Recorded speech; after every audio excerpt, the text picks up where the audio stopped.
Hello Langlen. Langlen chị ơi chắc thùng gì đó. Langlen chắc chả vô.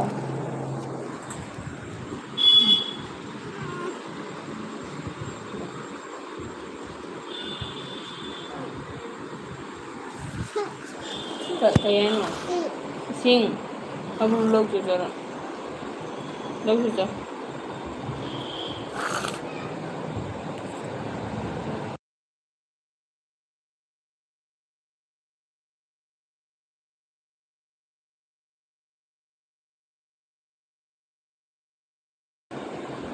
हाँ वीरेंद्र जी, आप ये सबको ना फुल में मत लिख दीजिएगा, ऐसे शॉर्ट में SUB सब करके लिख दीजिएगा. Langlen sigagi वीरेंद्र से चैनल लेबर जेंगो चैनल लेगा लेबर तारी ज्वाइन तो सुनमिनारो. वीरेंद्र जी आप सिंगा है ना, आप मणिपुरी हो क्या वीरेंद्र जी? मणिपुरी हो तो मणिपुरी पे आराम से आप बात कर सकते हैं. Langlen ले रिबो चक्रबो.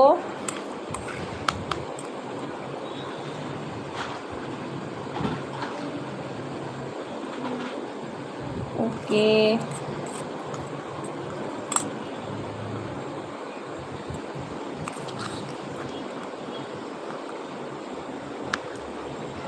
वीरेंद्र सिलचर काय वायदगिनोने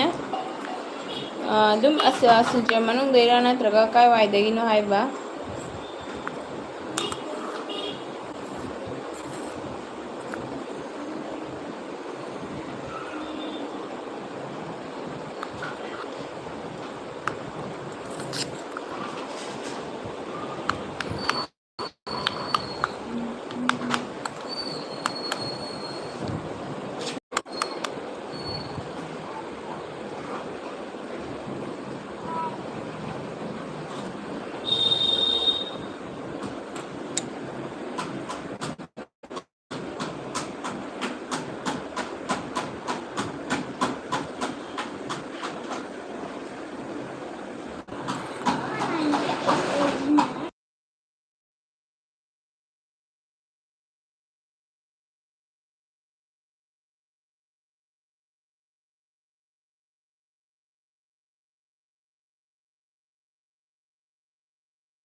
शिलचर मानू ओके शिलचर मानू. কিন্তু তুমি मणिपुरी नानी,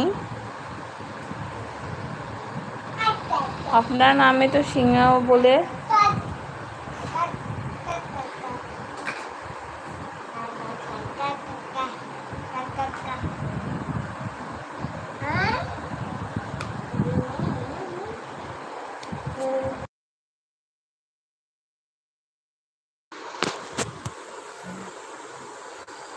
लाओ सिगलाओ सिगलाओ सिगलाओ दो चंगनु पोकनी.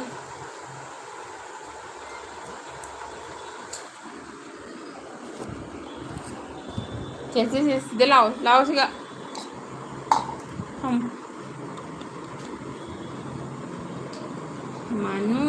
अच्छा अच्छा ठीक है ऐसे.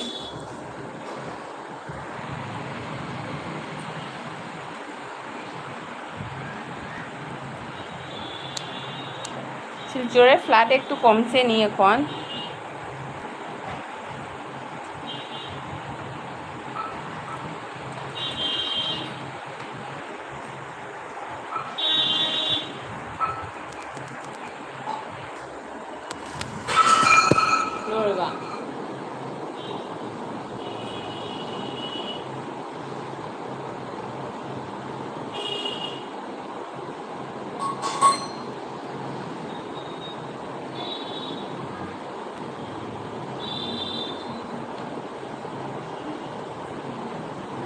Kahit free na nito na. Kaya, letha sabi mo. Kahit free na sa chip na. Mama pikir.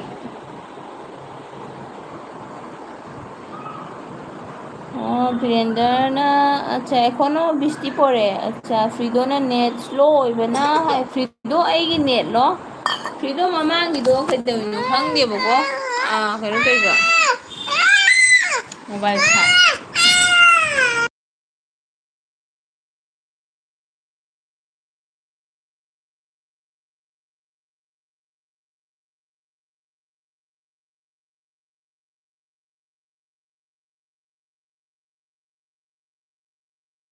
अच्छा फ्रीडो की नेट स्लो होएरा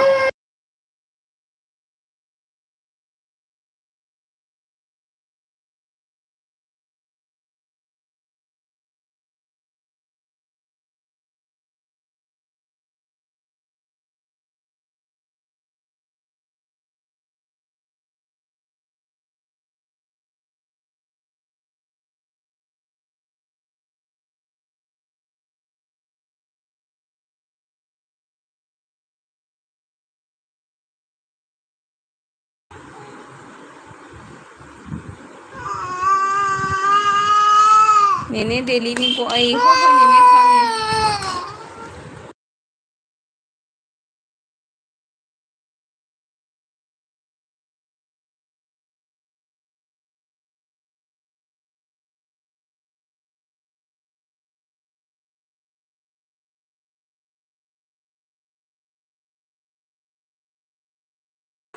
नेने लाइक तो संजो अंगांग कपया दे दुगो मान तक ताई कप थोग ले नेने नोक तारी बो हंजिती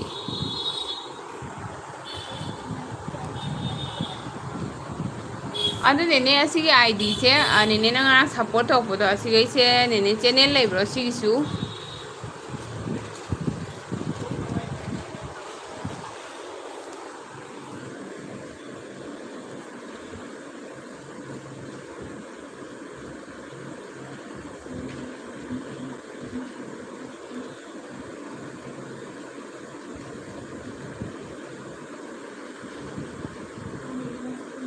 second like done hi thank you so much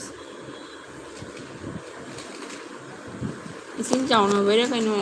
LB cả mà cũng phang làm gì đó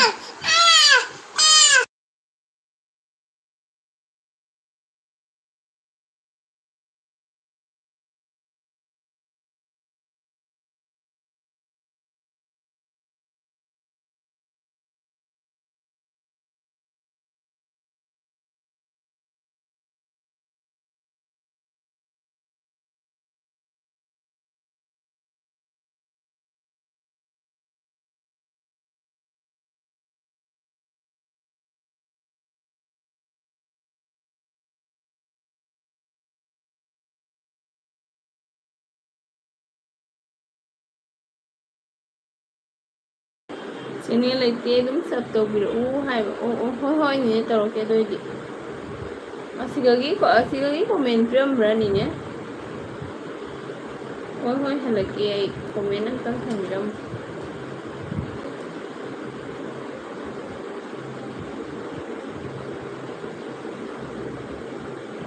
नोंग तादे सिगा ओ इसिंगदी चावदोई तौरे हायबा मया मफम मयामदा चावरे हैना ताद्रदी फरबनी तारदी ममांग चावब मन चावकदोई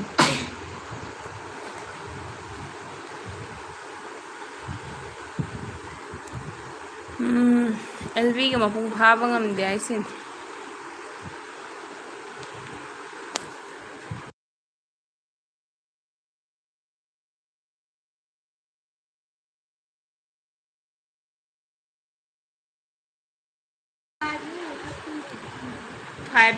five minutes ka mathau taine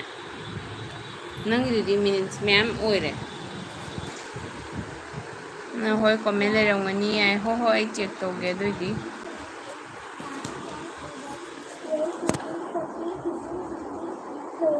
hoi tripura gini hai o ni si tripura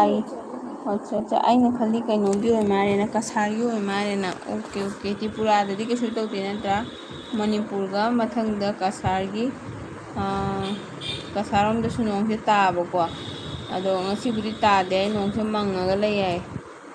ꯌꯥꯝ ꯀꯟꯅ ꯃꯪꯉꯤꯗꯤ ꯍꯥꯏ ꯇꯥꯗꯤ ꯇꯥꯗꯦ ꯑꯥꯔꯀ꯭ꯋꯦꯛ ꯑꯀꯟꯕ ꯑꯃꯁꯨ ꯂꯩꯒ ꯍꯥꯏ ꯃꯌꯥꯝ ꯍꯥꯏꯖꯤꯟꯕ ꯃꯌꯥꯝꯁꯤꯅꯁꯨ ꯃꯌꯥꯝ ꯄꯀꯤꯗ ꯀꯤꯔꯦ ꯅꯦꯅꯦ ꯅꯨꯡꯉꯥꯏꯔꯤꯕꯣ ꯍꯥꯏ ꯅꯨꯡꯉꯥꯏꯔꯤꯌꯦ ꯕꯦꯕꯤꯁꯦ ꯀꯅꯥ ꯑꯣꯏꯗꯣꯏꯅꯣ ꯊꯦꯡꯀ꯭ꯌꯨ ꯁꯣ ꯃꯆ ꯕꯦꯕꯤ ꯂꯥꯛꯄꯤꯕꯒꯤ ꯅꯦꯅꯦ ꯅꯨꯡꯉꯥꯏꯔꯤ ꯕꯦꯕꯤ ꯅꯦꯅꯦ ꯈꯪꯕ ꯕꯦꯕꯤꯔꯣ ꯅꯠꯇ꯭ꯔ ꯀꯗꯥꯏꯒꯤꯅꯣ ꯑꯣꯟꯊꯅꯤ ꯇꯧꯅꯤ ꯏꯁꯤꯡꯒ ꯎꯗꯦ ꯁꯤꯒ ꯐ꯭ꯔꯤꯗꯣꯅ ꯏꯃꯥ ꯃꯅꯤꯄꯨꯔꯗꯁꯨ ꯂꯣꯏꯔꯦ ꯀꯁꯥꯔꯗꯁꯨ ꯂꯣꯏꯔꯦ ꯑꯗꯨꯒ ꯇ꯭ꯔꯤꯄꯨꯔꯥꯗ ꯏꯁꯤꯡ ꯎꯗ꯭ꯔꯕ ꯅꯦꯅꯦ ꯀꯤꯀꯣ ꯍꯧꯖꯤꯛꯁꯦ ꯑꯗꯨꯃꯥꯏꯅ ꯍꯥꯏꯕꯒ ꯅꯪꯍꯧꯗꯕꯅꯤꯀꯣ ꯑꯗꯨꯒ ꯔꯕꯤꯀꯥꯟꯇ ꯂꯥꯛꯑꯦ ꯊꯦꯡꯀ꯭ꯌꯨ ꯁꯣ ꯃꯆ ꯑꯩꯒꯤ ꯔꯕꯤꯀꯥꯟꯇꯁꯨ ꯂꯥꯛꯑꯦ ꯆꯦꯆꯦ wait I will have a meal for 10 minutes please ꯂꯤꯞ about 90 minutes please okay okay Rabikanta ꯇꯧꯔꯣ ꯇꯧꯔꯣ ꯅꯪ ꯇꯧꯔꯣ ꯂꯩꯅꯤ ꯑꯗꯨꯐꯥꯎ ꯂꯩꯅꯤ ꯑꯗꯨꯒ ꯄ꯭ꯂꯤꯖ ꯑꯩ ꯑꯣꯀꯦ ꯑꯗꯨꯒ ꯏꯕꯨꯡ ꯃꯥꯂꯦꯝꯅ ꯂꯥꯏꯛ ꯗꯟ ꯍꯥꯏꯌꯦ ꯊꯦꯡꯀ꯭ꯌꯨ ꯏꯕꯨꯡ ꯀꯃꯥꯏꯅ ꯇꯧꯔꯤꯒꯦ ꯏꯁꯤꯡ ꯏꯆꯥꯎꯗꯤ ꯃꯥꯌꯣꯛꯅꯕ꯭ꯔꯥ ꯃꯥꯌꯣꯛꯅꯗ꯭ꯔꯕ ꯑꯗꯨꯒ ꯁꯅꯥꯊꯣꯏꯅ ꯑꯣꯀꯦ ꯁꯅꯥꯊꯣꯏ ꯅꯦꯅꯦ ꯂꯩꯅꯤ ꯑꯗꯨꯒ ꯕꯦꯕꯤꯅ ꯕꯤꯒ ꯑꯩꯈꯣꯏ ꯕꯦꯕꯤꯅꯤ ꯑꯗꯨꯗꯤ ꯕꯦꯕꯤ ꯅꯪꯗꯤ ꯀꯃꯥꯏꯅ ꯈꯪꯉꯤꯕ ꯑꯁꯤꯗꯤ ꯑꯩꯈꯣꯏ ꯕꯦꯕꯤꯅꯤꯍꯦ ꯕꯦꯕꯤ ꯅꯪꯗꯤ ꯀꯃꯥꯏꯅ ꯈꯪꯉꯤꯕ ꯅꯨꯡꯉꯥꯏꯔꯤꯕꯣ ꯅꯪ ꯀꯥꯏꯗꯅꯣ ꯕꯦꯕꯤ ꯌꯨꯝꯗꯅꯣ ꯀꯗꯣꯝꯗꯅꯣ ꯑꯗꯨꯒ ꯏꯕꯨꯡ ꯐꯥꯔꯃꯔꯅ dream sweet night good night dear ꯍꯥꯏ ꯏꯕꯨꯡ ꯏꯁꯤꯡ ꯏꯆꯥꯎ ꯃꯔꯛꯇꯨꯒ ꯉꯟꯇꯥꯅ ꯇꯨꯝꯒꯅꯨ ꯃꯤꯠꯅ ꯁꯤꯡꯉꯨ ꯔꯕꯤꯀꯥꯟꯇꯅ ꯉꯥꯏꯍꯥꯛ ꯉꯥꯏꯔꯝꯃꯣ ꯑꯩꯗꯣ ꯑꯣꯀꯦ ꯔꯕꯤꯀꯥꯟꯇ ꯉꯥꯏꯔꯝꯒꯦ ꯅꯪ ꯆꯥꯛ ꯆꯥꯊꯣꯛꯑꯣ अगवा Fakira cooking with F join है फ़कीरा वेलकम फ़कीरा फिर से आपको स्वागत है फ़कीरा आप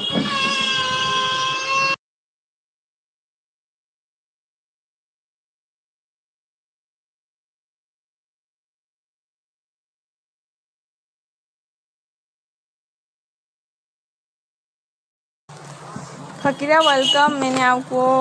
पहले भी आपको बहुत स्वागत किया था आप एक ही कमेंट ड्रॉप करके आप निकल गए फ़कीरा जी आप रुकिए ज्वाइन कीजिए सभी फ्रेंड के साथ दोस्तों के साथ कनेक्ट कीजिए बेबी ना हा है खंगबो कुइरे खंगवनेने सपोर्ट तौरे नेने की चैनल से thank you so much baby कमाय खंगिनो जुलोदे हायरा खंगिरो नंग मतम तो खंगनैरो अदुगा फ्रीदो अतोपा माइगैदा चावरंगनी सिगदी उदे हायबा हाय ओ नेने नेने नोंग सिटी नहांगिदो तौखिब्रा कꯩꯅꯣꯔꯣꯝꯗꯒ ꯇꯧꯈꯤꯕꯗꯣ ꯀꯣꯜꯀꯇꯥ ꯁꯣꯝꯗꯒ ꯋꯦꯁ ꯕꯦꯡꯒꯣꯜ ꯂꯣꯝꯗꯒ ꯇꯧꯈꯤꯕꯗꯣ ꯑꯗꯨꯒꯗꯤ ꯑꯩꯈꯣꯏ ꯁꯣꯝꯗꯗꯤ ꯑꯗꯨꯁꯨ ꯑꯗꯨꯝ ꯈꯔ ꯏꯐꯦꯛ ꯐꯪꯉꯤ ꯏꯕꯨꯡ ꯆꯥꯛ ꯆꯥꯔꯛꯑꯕꯣ ꯀꯩꯀꯩ ꯃꯊꯦꯜ ꯆꯥꯒꯦ ꯏꯕꯨꯡ ꯐꯥꯔꯃꯔ ꯕꯦꯕꯤꯅ ꯌꯨꯝꯗꯅꯤꯅꯦꯅꯦ ꯅꯨꯡꯉꯥꯏꯔꯤ ꯍꯥꯏꯁ ꯕꯦꯕꯤ ꯅꯨꯡꯉꯥꯏꯌꯨ ꯅꯨꯡꯉꯥꯏꯌꯨ ꯂꯩꯁꯥꯕꯤꯒꯤ ꯄꯨꯟꯁꯤ ꯅꯨꯡꯉꯥꯏꯒꯗꯕꯅꯤ ꯑꯩꯈꯣꯏꯔꯣꯝ ꯆꯠꯇ꯭ꯔꯕꯣ ꯕꯦꯕꯤ ꯊꯥꯜꯂꯅꯨ ꯂꯝꯍꯦꯟꯕ ꯀꯥꯏꯅ ꯆꯤꯡꯒꯅꯤ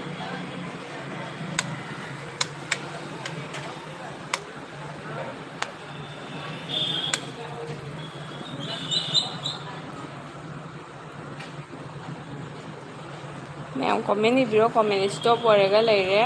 ꯕꯦꯕꯤ ꯆꯥꯛ ꯊꯣꯡꯉꯕꯣ ꯑꯗꯨꯒ ꯀꯃꯥꯏꯅ ꯇꯧꯔꯦ ꯀꯩꯅꯣ ꯍꯥꯏꯔꯣ ꯕꯣꯜ ꯇꯥꯔꯦ ꯑꯗꯨꯒ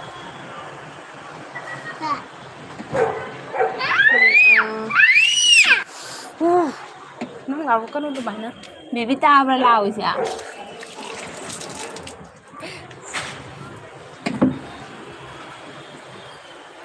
ꯑꯩ ꯏꯇꯣꯝꯇ ꯈꯪꯉꯤꯅꯤ ꯍꯥꯏ ꯑꯣ ꯐ꯭ꯔꯤꯗꯣꯅ ꯇꯧꯒꯦ ꯍꯥꯏ ꯕꯦꯕꯤꯅ ꯊꯣꯡꯗ꯭ꯔꯤ ꯍꯥꯏ ꯕꯦꯕꯤ ꯑꯗꯨꯒꯤ ꯇꯨꯔꯦꯜꯗꯨꯗꯤ ꯀꯤꯟꯊꯈ꯭ꯔꯕ ꯀꯩꯅꯣꯒꯤꯗꯣ ꯄꯥꯡꯒꯜ ꯂꯩꯕꯩꯗꯣ ꯑꯗꯨꯗꯤ ꯀꯌꯥꯝ ꯌꯥꯝ ꯆꯥꯁꯜꯂꯦ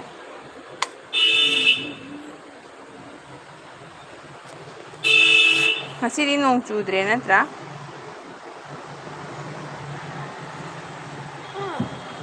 Go.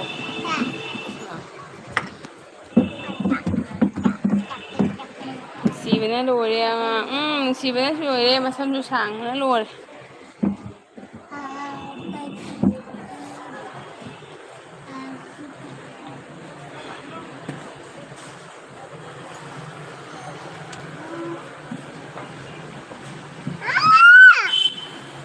Nanti lang thua ngon khulan la di kadai dei.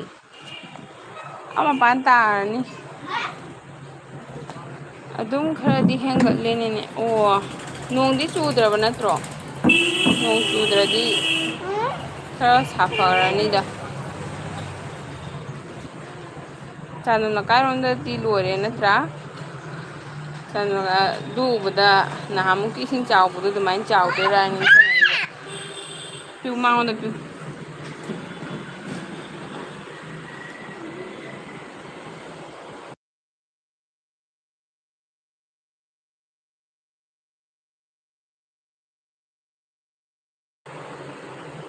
Mamo nungai mamo su nungai. Mamo su nungai. Noi di kasu tawdra bibi mama papa hoy.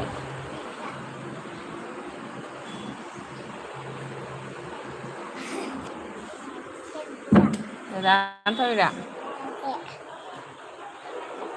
Hojikti chude hai loi de hai. Chude bagi phari ni.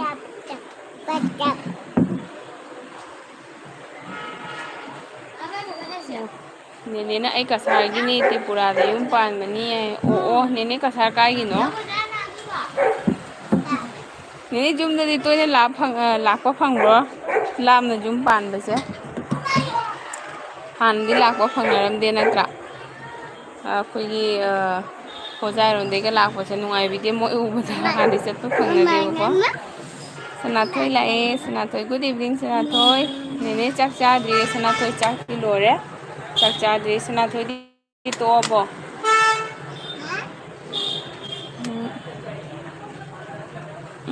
Kayong tawdi pupudi am sonjale gyan tadre kayong may ayanong ay tini bibia. Chaka di chari bo pupudo. Chak mapungo sabang amibo. Sanatoy 3 like that nene. Hi, thank you so much Sanatoy. Sanatoy isin Jung kay kisu tawdra noy di.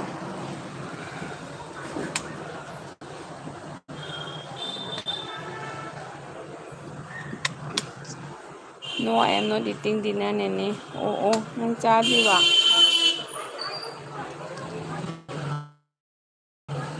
Kaya na cha bro cha. Nene oi di kasi kharang na thong. Kedaw ra ro.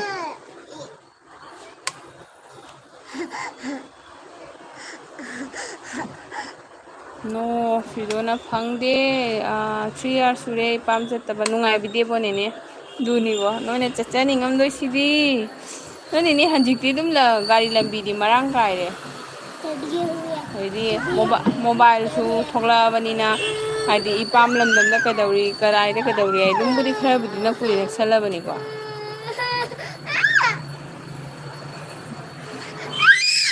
La wonu hai than ge siga. Ana thoi na no hai du baby cha da baga manare nene aya mai ti ne baby nam sonde la mani du di no ni ne wala ka nang som da chat pa phang amaroi du kai do gai no gar khus oi di khus na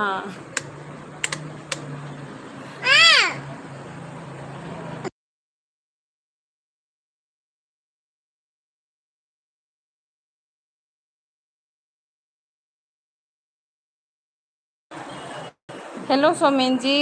hello Somen Narzary hello welcome Somen ji आप कैसे हो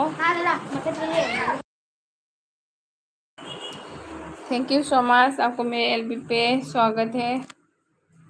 ने चाक थोना बने ने baby ngasi चाक खरंगा थोंगे ने नहाला अमी ने मसाला ना हार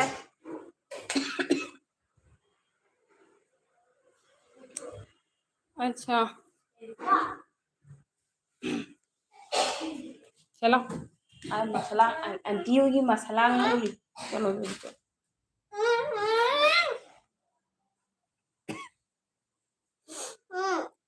लेबदी फंगमरोय नंग लासु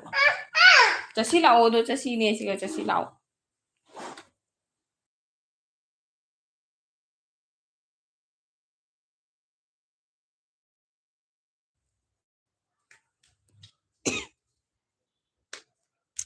गोसाईपुरगिनी हाय ओ इमा निने दुदी लापना दिने निने सिलजर नंग नई दुदी ना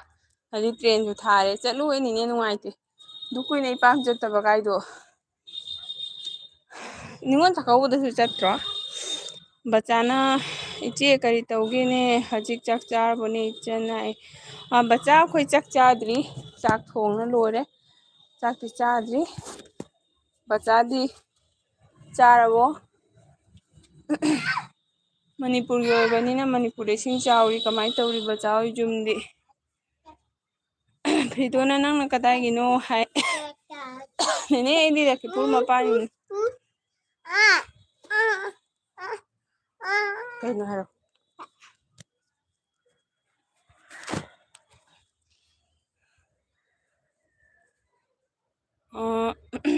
बेबी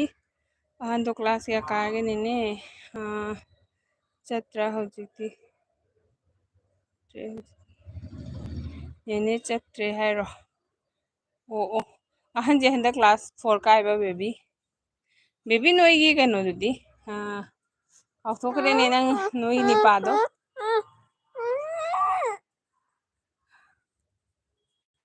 नंग नो पानी पारो काउथोकरे ममिंदो मातीगा कमाई तौरे पाखंग फारमनिने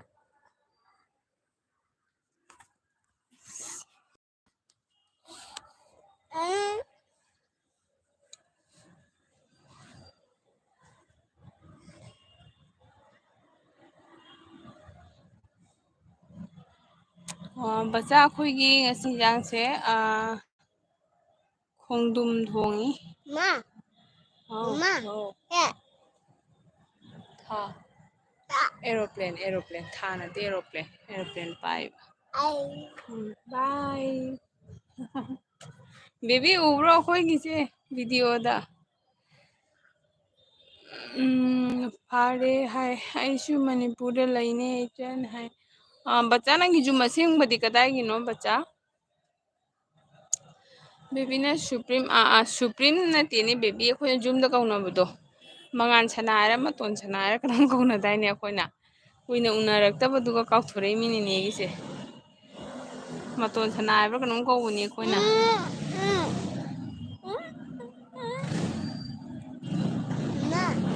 आओ लापते अहल सिंह सोले अदुगी चत्प फंगदबनी हाय होइने नेने अहन सिंह लेरदी जुमदे थोकपा फंगदबनीको हाउने एरोप्लेन ने बा नंगी एरोप्लेन मसिंग दे खरा खरा उई हाय मतोन सना को क्लास या काइनो बेबी बेबी की जुम काइनो ने इचन बेबी से असम की नहीं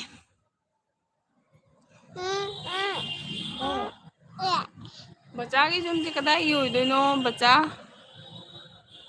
जुम काइनो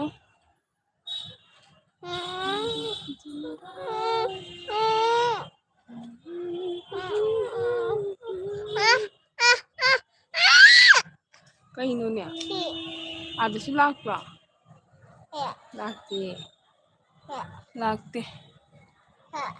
बच्चा लाइक तो व्यू प्लीज बेबी लाइक तौरबा लाइक तो नने की लाइफ से बेबी ना हांगदी थेंगनाद्रा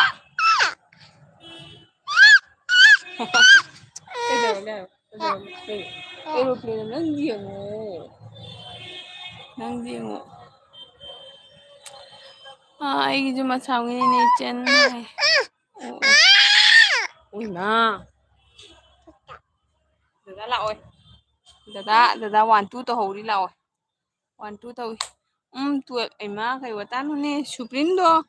12 कारबने बेबी पाखंग भारिने दुदी अया अदुगा तंबदी सिलचर तमिरा ꯑꯁ ꯗꯤꯀꯦ ꯂꯥꯛꯑꯦꯍꯦ ꯗꯤꯀꯦ ꯏꯁꯤꯡ ꯀꯃꯥꯏꯅ ꯇꯧꯔꯒꯦ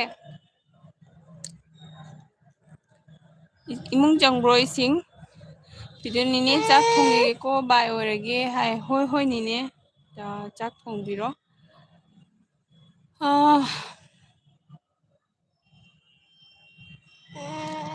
ꯕꯦꯕꯤꯅ ꯇꯧꯔꯦ ꯉꯁꯤꯅ ꯑꯍꯥꯟꯕꯅꯤ ꯅꯦ ꯂꯥꯏꯐꯁꯦ ꯑꯣ ꯑꯣ ꯐꯔꯦ ꯐꯔꯦ ꯐꯔꯦ ꯃꯃꯥꯅ ꯐꯨ ꯐꯨ ꯀꯥꯝꯃꯦ ꯐꯔꯦ ꯑꯣ ꯕꯦꯕꯤ ꯃꯔꯛ ꯃꯔꯛꯇꯕꯨꯗꯤ ꯑꯗꯨꯝ ꯊꯥꯕꯅꯦꯕꯀꯣ ꯅꯤꯅꯤ ꯂꯩꯔꯒ ꯍꯨꯝꯅꯤ ꯂꯩꯔꯒ ꯑꯗꯩ ꯑꯗꯨꯝ ꯊꯥꯕꯁꯨ ꯌꯥꯎꯋꯤ ꯑꯗꯨꯃꯥꯏꯅ ꯚꯤꯗꯤꯑꯣꯗꯤ ꯌꯦꯡꯕ꯭ꯔꯥ ꯕꯦꯕꯤ ꯗꯤꯀꯦꯅ ꯔꯨꯞꯇ ꯂꯩꯕ꯭ꯔꯣ ꯑꯥꯎ ꯏꯁꯤꯡ ꯍꯟꯊꯔꯦ ꯍꯥꯏ ꯏꯃꯨꯡ ꯆꯪꯍꯧꯗ꯭ꯔꯕꯣ ꯗꯤꯀꯦ ꯉꯥꯗꯤ ꯐꯥꯕ꯭ꯔꯥ ꯑꯗꯨꯒ ꯕꯦꯕꯤꯅ ꯍꯣꯏ ꯅꯦꯅꯦ ꯐ꯭ꯌꯨꯆꯔꯗ ꯍꯣꯏ ꯁꯨꯄ꯭ꯔꯤꯝꯗꯤ ꯐꯕꯅꯤ ꯅꯠꯇ꯭ꯔꯥ ꯐꯩ ꯐꯩ ꯗꯦꯂꯤ ꯑꯦꯖ 4ꯗ ꯁꯞ ꯇꯧꯕꯤꯌꯨ ꯍꯥꯏ ꯗꯤꯀꯦ ꯗꯦꯜꯂꯤꯒ ꯂꯩꯅꯔꯕ ꯆꯦꯅꯦꯜ ꯅꯦꯅꯦ ꯅꯪꯅꯅꯦ ꯑꯦꯜꯕꯤ ꯆꯪꯕ ꯃꯇꯝꯗ ꯅꯪꯒꯤꯅꯦ ꯑꯁꯦꯡꯕ ꯑꯥꯏꯗꯤꯗꯨ ꯑꯣꯏ ꯆꯪꯉꯣ ꯑꯗꯨꯅ ꯃꯤ ꯖꯣꯏꯟ ꯇꯧꯕ ꯅꯨꯡꯉꯥꯏꯕꯅꯤ ꯀꯩꯅꯣ ꯁꯤꯒ ꯐꯝꯖꯔꯣꯏꯁꯤꯅ ꯁꯤꯒ ꯐꯝꯃꯨꯔꯗꯤ ꯅꯪ ꯀꯦꯛ ꯌꯣꯟꯕꯒꯤ ꯏꯃꯨꯡꯁꯦ ꯆꯠꯈꯤ ꯇꯥꯕ ꯀꯦꯛ ꯌꯣꯟꯕꯒꯤ ꯏꯃꯨꯡꯁꯦ ꯅꯪ ꯆꯠꯈꯤ ꯇꯥꯕ ꯁꯤ ꯆꯪ ꯌꯥꯗꯦ ꯁꯤ ꯆꯪ ꯌꯥꯗꯦ ꯗꯤꯀꯦ ꯆꯥꯛ ꯆꯥꯔꯕꯣ ꯍꯧ ꯍꯧ ꯍꯧ ꯍꯧ ꯍꯧ ꯑꯗꯨꯒ ꯕꯦꯕꯤꯅ ꯂꯣꯏꯅ ꯌꯦꯡꯉꯤꯅꯤꯅꯦ ꯍꯥꯏ ꯕꯦꯕꯤꯅ ꯀꯩ ꯏꯟꯖꯥꯡ ꯊꯣꯡꯗꯣꯔꯤ ꯉꯁꯤꯗꯤ ꯄꯨꯄꯨꯗꯣ ꯉꯥꯒ ꯆꯥ ꯉꯝꯃꯤꯕꯣ ꯃꯈꯣꯡ ꯊꯥꯅꯤꯅꯦ ꯗꯤꯀꯦꯅ ꯗꯦꯜꯂꯤꯒ ꯑꯩꯒ ꯁꯞ ꯂꯩꯅꯔꯦ ꯍꯥꯏ ꯑꯣ ꯍꯣꯏ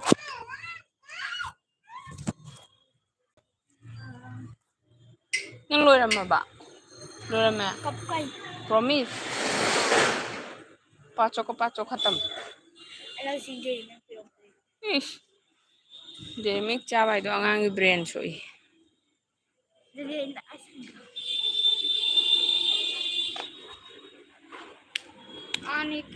ꯂꯣꯏꯅ ꯌꯦꯡꯉꯤꯅꯦꯅꯦ ꯍꯥꯏ ꯊꯦꯡꯀ꯭ꯌꯨ ꯕꯦꯕꯤ ꯗꯤꯀꯦꯅ ꯗꯦꯜꯂꯤꯒ ꯑꯩꯒ ꯁꯞ ꯂꯩꯅꯔꯦ ꯍꯥꯏ ꯗꯤꯀꯦꯅ ꯏꯃꯨꯡꯗꯤ ꯅꯣꯡ ꯎꯏ ꯍꯥꯏ ꯑꯩꯁ ꯍꯧꯖꯤꯛ ꯆꯨꯗ꯭ꯔꯕ ꯅꯠꯇ꯭ꯔꯣ ꯅꯣꯏ ꯅꯍꯥꯟꯃꯨꯛ ꯂꯦꯟ ꯇꯥꯕꯗꯨꯒꯗꯤ ꯀꯩꯁꯨꯝ ꯇꯧꯍꯧꯗꯕ꯭ꯔꯥ ꯍꯟꯗꯛꯇ ꯑꯃꯨꯛ ꯇꯧꯈꯠꯂꯛꯏꯔꯥ ꯍꯥꯏꯕ ꯑꯋꯥꯕꯤꯅꯤꯀꯣ ꯁꯨꯃꯥꯡ ꯀꯩꯀꯥꯗꯤ ꯂꯣꯏꯔꯦ ꯍꯥꯏ ꯍꯣꯏꯅꯦ ꯏꯃꯨꯡꯗ ꯀꯩꯅꯣ ꯇꯧꯔꯕꯅꯤꯅ ꯁꯨꯃꯥꯡꯗꯤ ꯂꯣꯏ ꯇꯥꯕꯅꯤ ꯐ꯭ꯔꯤꯗꯣꯅ ꯍꯣꯏ ꯃꯩ ꯌꯥꯎꯗꯦ ꯆꯥꯔꯖ ꯇꯧꯔꯤ ꯅꯤꯅꯦ ꯑꯩꯈꯣꯏꯒꯤꯅꯦ ꯆꯦꯅꯦꯜ ꯄꯥꯏꯕ ꯑꯥꯏꯗꯤꯗꯨ ꯑꯩ ꯆꯪꯉꯒ ꯖꯠ ꯖꯠ ꯖꯣꯏꯟ ꯇꯧꯅꯕꯅ ꯅꯨꯡꯉꯥꯏꯕꯅꯦ ꯁꯨꯃꯥꯏꯅ ꯍꯥꯏꯕꯁꯤ ꯃꯤꯅꯅꯦ ꯂꯥꯝ ꯐꯪꯗꯕꯅꯦꯕꯀꯣ ꯏꯁꯥꯒꯤ ꯑꯥꯏꯗꯤꯗꯩ ꯆꯪꯉꯐꯥꯎꯗ ꯍꯥꯏꯗꯤ ꯃꯌꯥꯝ ꯈꯪꯗꯕ ꯃꯤ ꯌꯥꯎꯋꯤꯅꯀꯣ ꯑꯗꯨꯒ ꯀꯤꯞ ꯀ꯭ꯋꯥꯏꯠ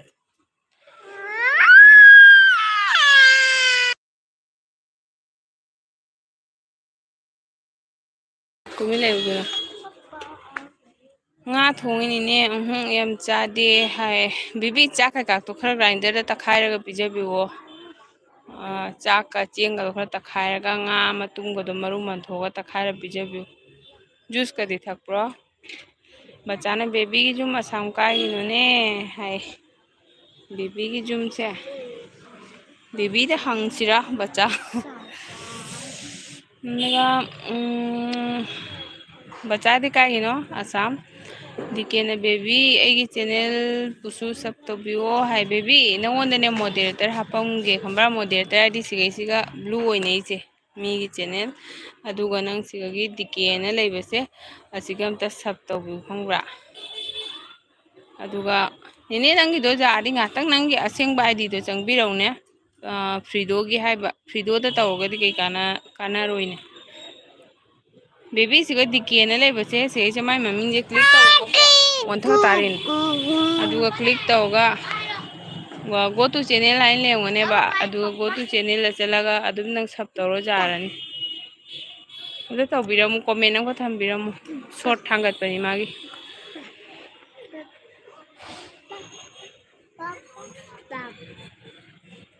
ꯕꯆꯥꯁꯤꯡꯅ ꯑꯩꯒꯤ ꯆꯦꯅꯦꯜꯕꯨꯁꯨ ꯁꯞ ꯇꯧꯕꯤꯌꯨ ꯍꯥꯏ ꯕꯆꯥ ꯑꯩꯈꯣꯏ ꯃꯌꯥꯝꯗꯁꯨ ꯈꯔ ꯁꯞ ꯇꯧꯕꯤꯌꯨ ꯕꯆꯥ ꯍꯣꯁꯇꯗꯤ ꯇꯧꯕꯤꯔꯕ ꯍꯣꯁꯇ ꯇꯧꯕ ꯀꯥꯎꯕꯤꯅꯨ ꯑꯇꯣꯞꯄ ꯃꯌꯥꯝ ꯇꯧꯕꯗ ꯍꯣꯁꯁꯨ ꯀꯥꯎꯊꯣꯛꯄꯤꯔꯝꯒꯅꯨ ꯆꯣ ꯄꯄꯥ ꯂꯥꯛꯑꯦ ꯆꯠꯂꯣ चलो पापा अचापो ले रहे हैं अच्छा पापा ने अचापो ले रहे हैं पुलिस कार से लौ रहे हैं चल चेंगो बेबी ने अतोम्बदो येंगे नेने नुसीबने लोरे माने बेबी तब तब तो नमाज का चाउजरे अवाब का लेंसन ले इगो नंदी नेना लेंगे जब तक लाओगम तस लापी दे लें ताबदुदा होरिबनी सिलिंग थाबै खंगदबनी नोंग सिना हैथबदैदि लोइना युरे मखोइने लेंदोना खंगौद्रबको खतंग खतंगनिना तुमिने बचाना ओन हाय फिदुन होय कोना तबु हायबनी हाय होइनेने बेबी दुमाइना पिजरिनी हाय होय दुमाइ पिजो बेबी जान मसादो कनो तौबा ngamdrabanina gas digest to waramganibako दिके मैम चैनल बुसु सपोर्ट तौबिउ हाय बेबी इने तौबिउ खम्ब्रा से दिके से कनाम सु लेते मातनी बच्चा लेबो चखरबो कइनो थारो थागदा बैड हैबिट था काइनो साउनु नेने हाय का बेबी हाइद्रिरा था मांगरेने खानो अतियादे था मांगरेने मचातोन हाय था मांगरेने की ब्रने दुसुआ कत मिकी थी था मांगरे जुकी अया चेनो नो लाए लाइक दैट थैंक यू चे थैंक यू चे जा फोंगबो बेबी लेगोय हाता बेबी कम डाउन दिके जा फोंगबो चेनो नो कहीं जांग फोंगे थैंक यू मैम लाक्तना खरका लाइफ से अमन अमा मतेंग पांग मपुंग फानसी इसिंगा चावने एलबी का मपुंग फाबा ngamde मैम पुरोंग सुलोइना प्रॉब्लम तानारी बनिना हाँ सुस्मिता अदुगदी नोंग तारिबो हाय चे आई लेबसिगा तादे चे आई मपानदनी आई लेबसिगा तादे चे लाइक फ्रॉमनी ताबिवाना अदुम नुसा सालाये अदुगा दिकेना था मांगरेने था थीजी था थीसेबा था थीसेबा अदुगा लावो कनोबा इने एबी कॉपीराइट लागतारेन तौली लाग मोइमा होय होय था सोंद लेब्रा होय थीजी मोइद चंगी मारे थोलकन मैम वराउ जादेको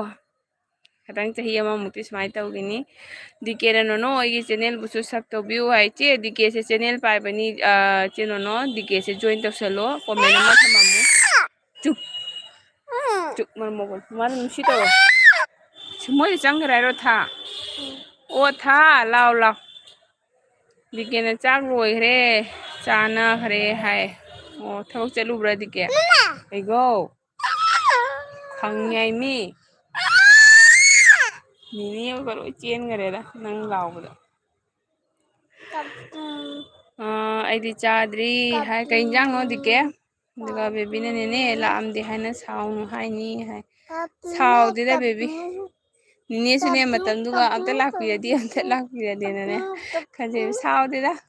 कोन अमुक लाक्तोइसिदी निने मथंग चहिदम लानी अदुगा मयाम लाउ अदुगा ननो आई टाइम छोइदना तौजरके हाय चे ननो से दिके नोंदा जॉइन तौबो चतखिबा माली बेबी से तौरकनी दिके बेबी से अखोय आंगांगनी अखोय इबुंगजिंगी मचानी मा तौरकनी पुपुसु सोंजनबा अदुगी मरम मोरगा लाक्पा ngamdabani साउनु नेने हाय होय होय पापा दो हंगायउ पापा ममा दो नेने ना हंगायउ दुगा दिके ना कई मथेनो खंगदे कुसु हाय नंग मथेल लापा ताओइबगी नंग चाक चा फंगारो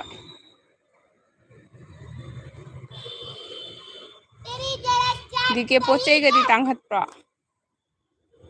सिंग चावल पोचे गदी कमाय तौगे रेट गदी तांगहत खोकत तौब्रा हायबा याम थी चावरे कदोन माय गईदनोदी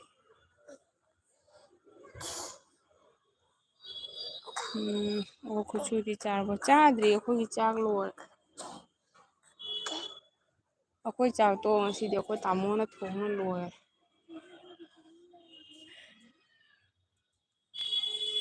ꯍꯣꯏ ꯍꯣꯏ ꯂꯥꯛꯀꯦ ꯅꯦꯅꯦ ꯍꯥꯏ ꯂꯥꯛꯎ ꯂꯥꯛꯎ ꯅꯦꯅꯦ ꯍꯣꯏꯗ ꯅꯣꯏ ꯃꯌꯥꯝ ꯂꯥꯛꯄꯤꯗ꯭ꯔꯗꯤ ꯀꯅꯥ ꯂꯥꯛꯄꯤꯗꯣꯔꯤ ꯃꯌꯥꯝꯗꯤ ꯆꯥꯈ꯭ꯔꯦ ꯑꯩꯒꯤ ꯆꯥꯗ꯭ꯔꯤ ꯍꯥꯏ ꯆꯥꯊꯣꯛꯑꯒꯦ ꯍꯥꯏꯔꯣ ꯗꯤꯀꯦ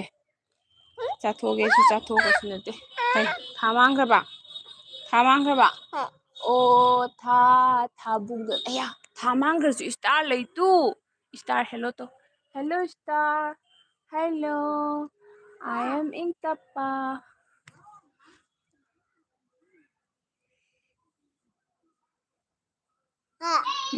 ꯕꯦꯕꯤꯅ ꯍꯣꯏ ꯍꯣꯏ ꯍꯥꯏ ꯑꯗꯨꯒ ꯕꯦꯕꯤ ꯅꯪ ꯆꯥꯛ ꯂꯣꯏꯔꯕꯣ ꯗꯤꯀꯦꯅ ꯄꯣꯠ ꯆꯩꯁꯦ ꯐꯖꯅꯗꯤ ꯃꯥꯡꯂꯦ ꯄꯣꯠ ꯆꯩꯒꯤ ꯃꯃꯜꯗꯤ ꯍꯦꯟꯒꯠꯇꯦ ꯍꯥꯏ ꯑꯣ ꯍꯣꯏ ꯍꯦꯟꯒꯠꯐꯝꯁꯨ ꯊꯣꯛꯇꯦꯗ ꯀꯔꯤ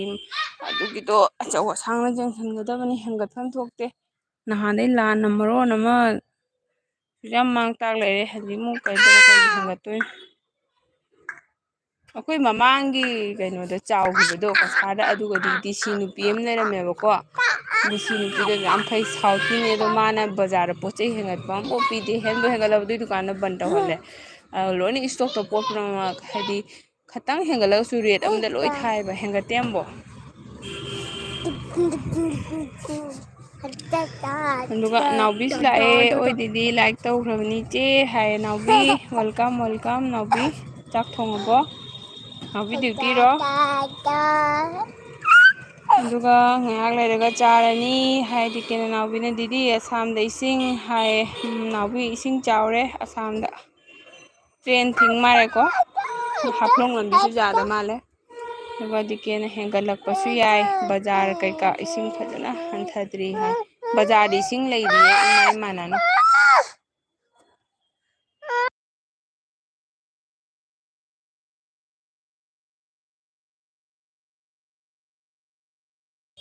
ꯆꯦ ꯅꯣꯅꯣ ꯗꯤꯀꯦꯗ ꯁꯞ ꯇꯧꯔꯨꯏ ꯍꯥꯏꯗ꯭ꯔꯥ ꯆꯦ ꯅꯣꯅꯣ ꯗꯤꯀꯦꯗ ꯁꯞ ꯇꯧꯔꯨꯔꯦ ꯗꯤꯀꯦ ꯅꯪ ꯁꯞ ꯑꯃ ꯍꯦꯜꯂꯦ ꯆꯥꯝꯃ ꯍꯦꯜꯂꯕꯣ ꯗꯤꯀꯦ ꯅꯥꯎꯕꯤꯅ ꯁꯤꯜꯆꯔꯗꯁꯨ ꯍꯥꯏ ꯁꯤꯜꯆꯔꯗ ꯆꯥꯎꯋꯤ ꯁꯤꯜꯆꯔꯗ ꯆꯥꯎꯋꯤ ꯔꯪꯒꯤ ꯈꯥꯂꯤ ꯀꯩꯀꯥꯁꯤꯗꯤ ꯑꯗꯨꯝ ꯀꯩꯅꯣ ꯇꯧꯕꯅꯦꯕꯀꯣ ꯈꯤꯇꯪ ꯆꯥꯎꯕꯗ ꯌꯥꯗꯕꯅꯦꯕ ꯁꯤꯂꯨꯡ ꯄꯇꯤꯒꯤꯁꯤꯗꯤ ꯗ꯭ꯌꯨꯇꯤꯅꯤ ꯍꯥꯏꯌꯣ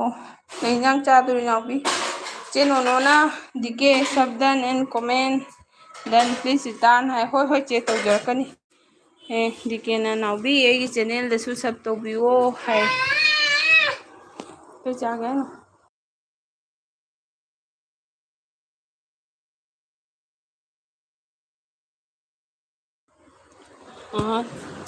ꯅꯥꯎꯕꯤ ꯈꯤꯇꯪ ꯁꯞꯄꯣꯔꯠ ꯇꯧꯕꯤꯌꯣ ꯃꯌꯥꯝꯗꯁꯨ ꯅꯥꯎꯕꯤꯅ ꯗꯤꯗꯤ ꯅꯪ ꯍꯥꯏꯗꯣ ꯍꯥꯏ ꯑꯩ ꯍꯥꯏꯗꯣꯏꯗꯤ ꯅꯥꯎꯕꯤ ꯀꯩꯅꯣ ꯒ꯭ꯌꯥꯟ ꯇꯥꯗꯦ ꯗꯤꯀꯦꯅ ꯅꯣꯅꯣ 24 ꯑꯋꯥꯔ ꯃꯇꯨꯡꯗ ꯔꯤꯇꯥꯔꯟ ꯍꯟꯖꯔꯛꯀꯦ ꯍꯥꯏ ꯑꯣ ꯆꯦ 24 ꯑꯋꯥꯔ ꯃꯇꯨꯡꯗ ꯔꯤꯇꯥꯔꯟ ꯍꯟꯖꯔꯛꯀꯦ ꯍꯥꯏ ꯉꯥꯅꯤ ꯉꯥ ꯁꯥꯏ ꯃꯥꯁꯅꯥ ꯍꯣꯏ ꯉꯥꯅꯤ ꯉꯥ ꯆꯥꯒꯗ꯭ꯔꯥ ꯉꯥ ꯆꯥꯒꯗ꯭ꯔꯣ ꯉꯥ ꯆꯥꯒꯗ꯭ꯔꯣ ꯉꯥꯅꯤ ꯉꯥ ꯉꯥ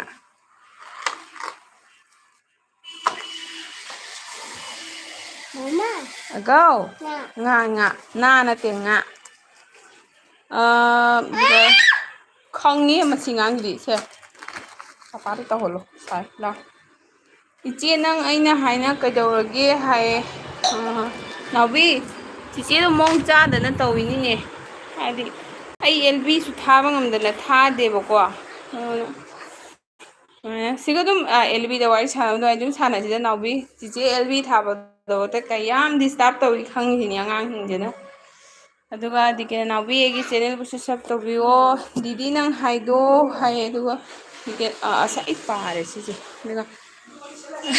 ꯅꯥꯎꯕꯤꯅ ꯑꯩꯁꯨ ꯌꯨꯝꯗ ꯆꯠꯀꯦ ꯇꯧꯕꯅꯤ ꯑꯗꯣ ꯆꯠꯄ ꯌꯥꯗ꯭ꯔꯦ ꯍꯥꯏ ꯀꯟꯗꯤꯁꯟꯗꯨ ꯌꯥꯝ ꯐꯠꯇ꯭ꯔꯕ ꯍꯥꯏꯁꯦ ꯅꯥꯎꯕꯤ ꯅꯪ ꯆꯠꯇꯣꯏꯁꯦ ꯇ꯭ꯔꯦꯟ ꯂꯝꯕꯤꯔꯣ ꯕꯁꯀꯤ ꯂꯝꯕꯤꯔꯣ ꯏꯆꯦ ꯑꯩ ꯅꯨꯄꯥꯗ ꯁꯞꯄꯣꯔꯠ ꯇꯧꯗꯦ ꯑꯩ ꯅꯨꯄꯥꯁꯨ ꯃꯤꯅꯤ ꯀꯩꯅꯣ ꯇꯧꯕꯤꯌꯨ ꯇꯧꯕꯤꯌꯨ ꯑꯝꯇ ꯇꯧꯕꯤꯌꯨ ꯅꯥꯎꯕꯤ ꯑꯩꯅꯦ ꯈꯪꯕ꯭ꯔꯥ ꯍꯧꯖꯤꯛꯇ ꯃꯣꯗꯦꯔꯦꯇꯔ ꯑꯩꯅ ꯄꯤꯔꯒ ꯑꯩꯒꯤ ꯑꯦꯜ ꯕꯤ ꯃꯃꯥꯡꯗ ꯄꯨꯡ ꯑꯃ ꯊꯥꯔꯝꯃꯦꯕꯀꯣ ꯀꯅꯥꯅ ꯇꯧꯔꯤꯅꯣ ꯈꯪꯗꯦ ꯃꯣꯗꯦꯔꯦꯇꯔꯗꯤ ꯂꯣꯏꯅ ꯄꯤꯅ ꯂꯩꯅ ꯄꯤꯔꯒ ꯑꯗꯨꯒꯩꯗꯤ ꯑꯩ ꯑꯦꯜ ꯕꯤꯁꯦ ꯁ꯭ꯂꯣ ꯆꯠꯊꯣꯛꯈꯤꯕꯩ ꯋꯥꯅꯤ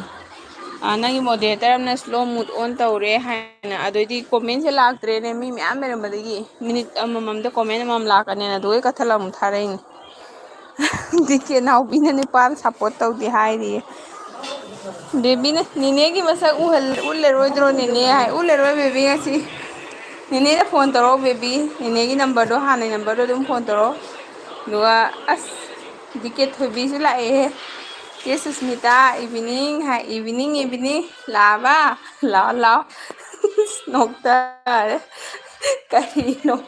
ꯗꯤꯀꯦ ꯃꯑꯣꯡ ꯑꯃꯅꯦ ꯍꯥꯏ ꯅꯨꯄꯥꯗ ꯇꯧꯔꯣꯏ ꯍꯥꯏꯕꯩꯔꯥ ꯉꯁꯤꯅ ꯑꯍꯥꯟꯕꯅꯦꯗꯤ ꯍꯣꯏ ꯂꯥꯛꯑꯣ ꯅꯆꯦꯒꯤꯁꯤꯒ ꯅꯨꯡꯉꯥꯏꯕꯅꯦ ꯑꯗꯨꯝ ꯋꯥꯔꯤ ꯋꯥꯇꯥꯏ ꯁꯥꯟꯅ ꯅꯆꯦꯗ ꯑꯦꯟꯇꯔꯇꯦꯟ ꯇꯧꯕ ꯌꯥꯝ ꯍꯩꯇꯦ ꯑꯗꯨꯝ ꯆꯝꯅ ꯋꯥꯔꯤ ꯁꯥꯟꯅꯕꯅꯤ ꯑꯗꯨꯒ ꯏꯆꯦ ꯄꯥꯔꯤꯁꯨ ꯂꯥꯛꯑꯦ ꯊꯦꯡꯀ꯭ꯌꯨ ꯏꯆꯦ ꯃꯒꯨꯟ ꯂꯩꯕꯤ ꯊꯦꯡꯀ꯭ꯌꯨ 9 ꯂꯥꯏꯛ ꯗꯟ ꯏꯆꯦ ꯏꯁꯤꯡ ꯀꯃꯥꯏꯅ ꯇꯧꯔꯤꯒꯦ ꯅꯣꯡ ꯏꯁꯤꯡ ꯅꯨꯡꯁꯤꯠ ꯑꯗꯨꯒ ꯗꯤꯀꯦꯅ ꯅꯍꯥꯟꯈꯩ ꯂꯩꯅꯗꯕ꯭ꯔꯣ ꯍꯥꯏꯁꯦ ꯍꯥꯏ ꯀꯅꯥꯒ ꯂꯩꯅꯗꯕ꯭ꯔꯣ ꯍꯥꯏꯅꯣ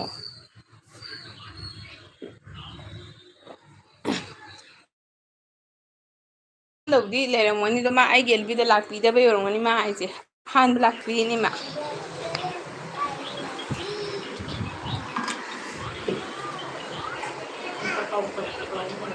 ꯍꯥ ꯗꯥꯒꯤꯗꯁꯨ ꯂꯥꯛꯂꯤꯗꯨꯗꯤ ꯍꯥꯏꯌꯦ ꯍꯣꯏ ꯑꯩ ꯂꯥꯛꯏꯀꯣ ꯑꯗꯨꯒ ꯊꯣꯏꯕꯤꯅ ꯂꯩꯌꯦ ꯗꯥꯎ ꯍꯥꯏ ꯑꯗꯨꯒ ꯊꯣꯏꯕꯤ ꯀꯩ ꯍꯤꯟꯖꯥꯡ ꯆꯥꯔꯛꯀꯦ ꯊꯣꯏꯕꯤ ꯍꯣꯏꯒꯤꯗꯤ ꯀꯩꯁꯨꯝ ꯇꯧꯗꯕ꯭ꯔꯥ ꯏꯁꯤꯡ ꯊꯨꯝꯂꯕ꯭ꯔꯥ ꯑꯗꯨꯒ ꯅꯥꯎꯕꯤꯅ ꯀꯥꯎꯔꯕꯣ ꯃꯤꯁ ꯀꯣꯜ ꯍꯥꯏ ꯅꯥꯎꯕꯤ ꯑꯗꯨꯅꯤ ꯍꯥꯏꯗꯣ ꯆꯤꯆꯦꯁꯦ ꯑꯗꯨ ꯑꯣꯏꯗꯤ ꯆꯤꯆꯦꯅꯁꯨ ꯀꯩꯅꯣ ꯇꯧꯗꯦꯗ ꯑꯗꯨꯗꯤ ꯑꯩꯅ ꯅꯣꯏ ꯏꯕꯥꯏꯗ ꯍꯪꯉꯦ ꯐꯦꯡꯒꯤ ꯑꯣꯏꯅ ꯑꯗꯨ ꯅꯣꯏ ꯏꯕꯥꯏꯅꯁꯨ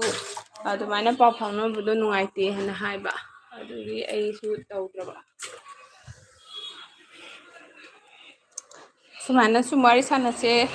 ꯂꯥꯛꯄꯗ ꯂꯥꯏꯞ ꯊꯥꯔꯛꯄꯗ ꯐꯪꯅꯁꯤ ꯏꯆꯤꯜ ꯏꯅꯥꯎ ꯃꯌꯥꯝ ꯑꯗꯨꯒ ꯆꯦ ꯅꯣꯅꯣꯅ ꯅꯥꯎꯕꯤ ꯁꯕꯗꯟ ꯑꯦꯟ ꯀꯣꯃꯦꯟꯗꯟ ꯄ꯭ꯂꯤꯖ ꯔꯤꯇꯥꯔꯟ ꯍꯥꯏꯌꯦ ꯗꯤꯀꯦ ꯅꯪꯉꯣꯟꯗ ꯏꯆꯦ ꯅꯣꯅꯣꯅ ꯁꯞ ꯇꯧꯔꯦ ꯈꯪꯕ꯭ꯔꯥ ꯍꯌꯦꯡ ꯍꯟꯕꯤꯔꯣ ꯗꯤꯀꯦꯅ ꯄꯥꯔꯤꯃꯣꯡ ꯈꯨꯔꯨꯝꯖꯔꯤ ꯍꯥꯏ ꯏꯆꯦ ꯄꯥꯔꯤ ꯂꯩꯕꯤꯔꯤꯕꯣ ꯆꯠꯄꯤꯈ꯭ꯔꯕꯣ ꯆꯦ ꯆꯦ ꯅꯣꯅꯣꯅ ꯍꯥꯏ ꯃꯌꯥꯝ ꯍꯥꯏ ꯊꯣꯏꯕꯤꯅ ꯉꯁꯤꯅ ꯑꯍꯥꯟꯕ ꯆꯪꯕꯅꯤ ꯍꯥꯏꯕꯅꯤ ꯗꯥꯎ ꯀꯅꯦꯛꯇꯤ ꯂꯩꯅꯩꯌꯦ ꯍꯥꯟꯅꯗꯒꯤ ꯍꯥꯏ ꯍꯣꯏ ꯊꯣꯏꯕꯤ ꯂꯥꯛꯎꯀꯣ ꯅꯆꯦꯒꯤꯁꯤ ꯍꯦꯛ ꯂꯥꯛꯑꯣ ꯍꯧꯅ ꯍꯧꯅꯅ ꯑꯗꯨꯒ ꯆꯦ ꯅꯣꯅꯣꯅ ꯁꯨꯁꯃꯤꯇꯥ ꯀꯦꯟꯁꯤ ꯍꯥꯏ ꯆꯦ ꯏꯟꯖꯥꯡꯗꯤ ꯀꯩꯅꯣ ꯇꯧꯋꯦ ꯈꯣꯡꯗ꯭ꯔꯨꯝ ꯊꯣꯡꯉꯦ ꯑꯗꯣ ꯗꯨꯀꯥꯟ ꯑꯃꯗꯒꯤ ꯉꯥꯁꯨ ꯈꯔ ꯂꯧꯔꯛꯑꯦ ꯉꯥ ꯊꯣꯡꯕ ꯑꯃꯨꯛ ꯑꯗꯨꯒ ꯊꯣꯏꯕꯤꯅ ꯆꯦ ꯍꯥꯏꯔꯒ ꯅꯣꯛꯈ꯭ꯔꯦ ꯅꯣꯛꯊꯣꯛꯁꯤꯀꯣ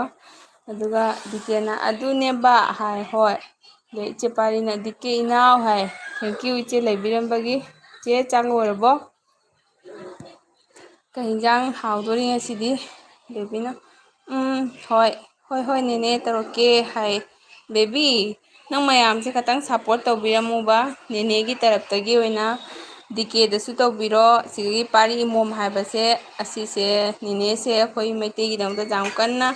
ꯀꯩꯅꯣ ꯇꯧꯕꯅꯤ ꯃꯩꯇꯩꯒꯤꯗꯃꯛꯇ ꯂꯦꯞꯄ ꯅꯤꯅꯦꯅꯤ ꯃꯥꯒꯤ ꯆꯦꯅꯦꯜꯁꯦ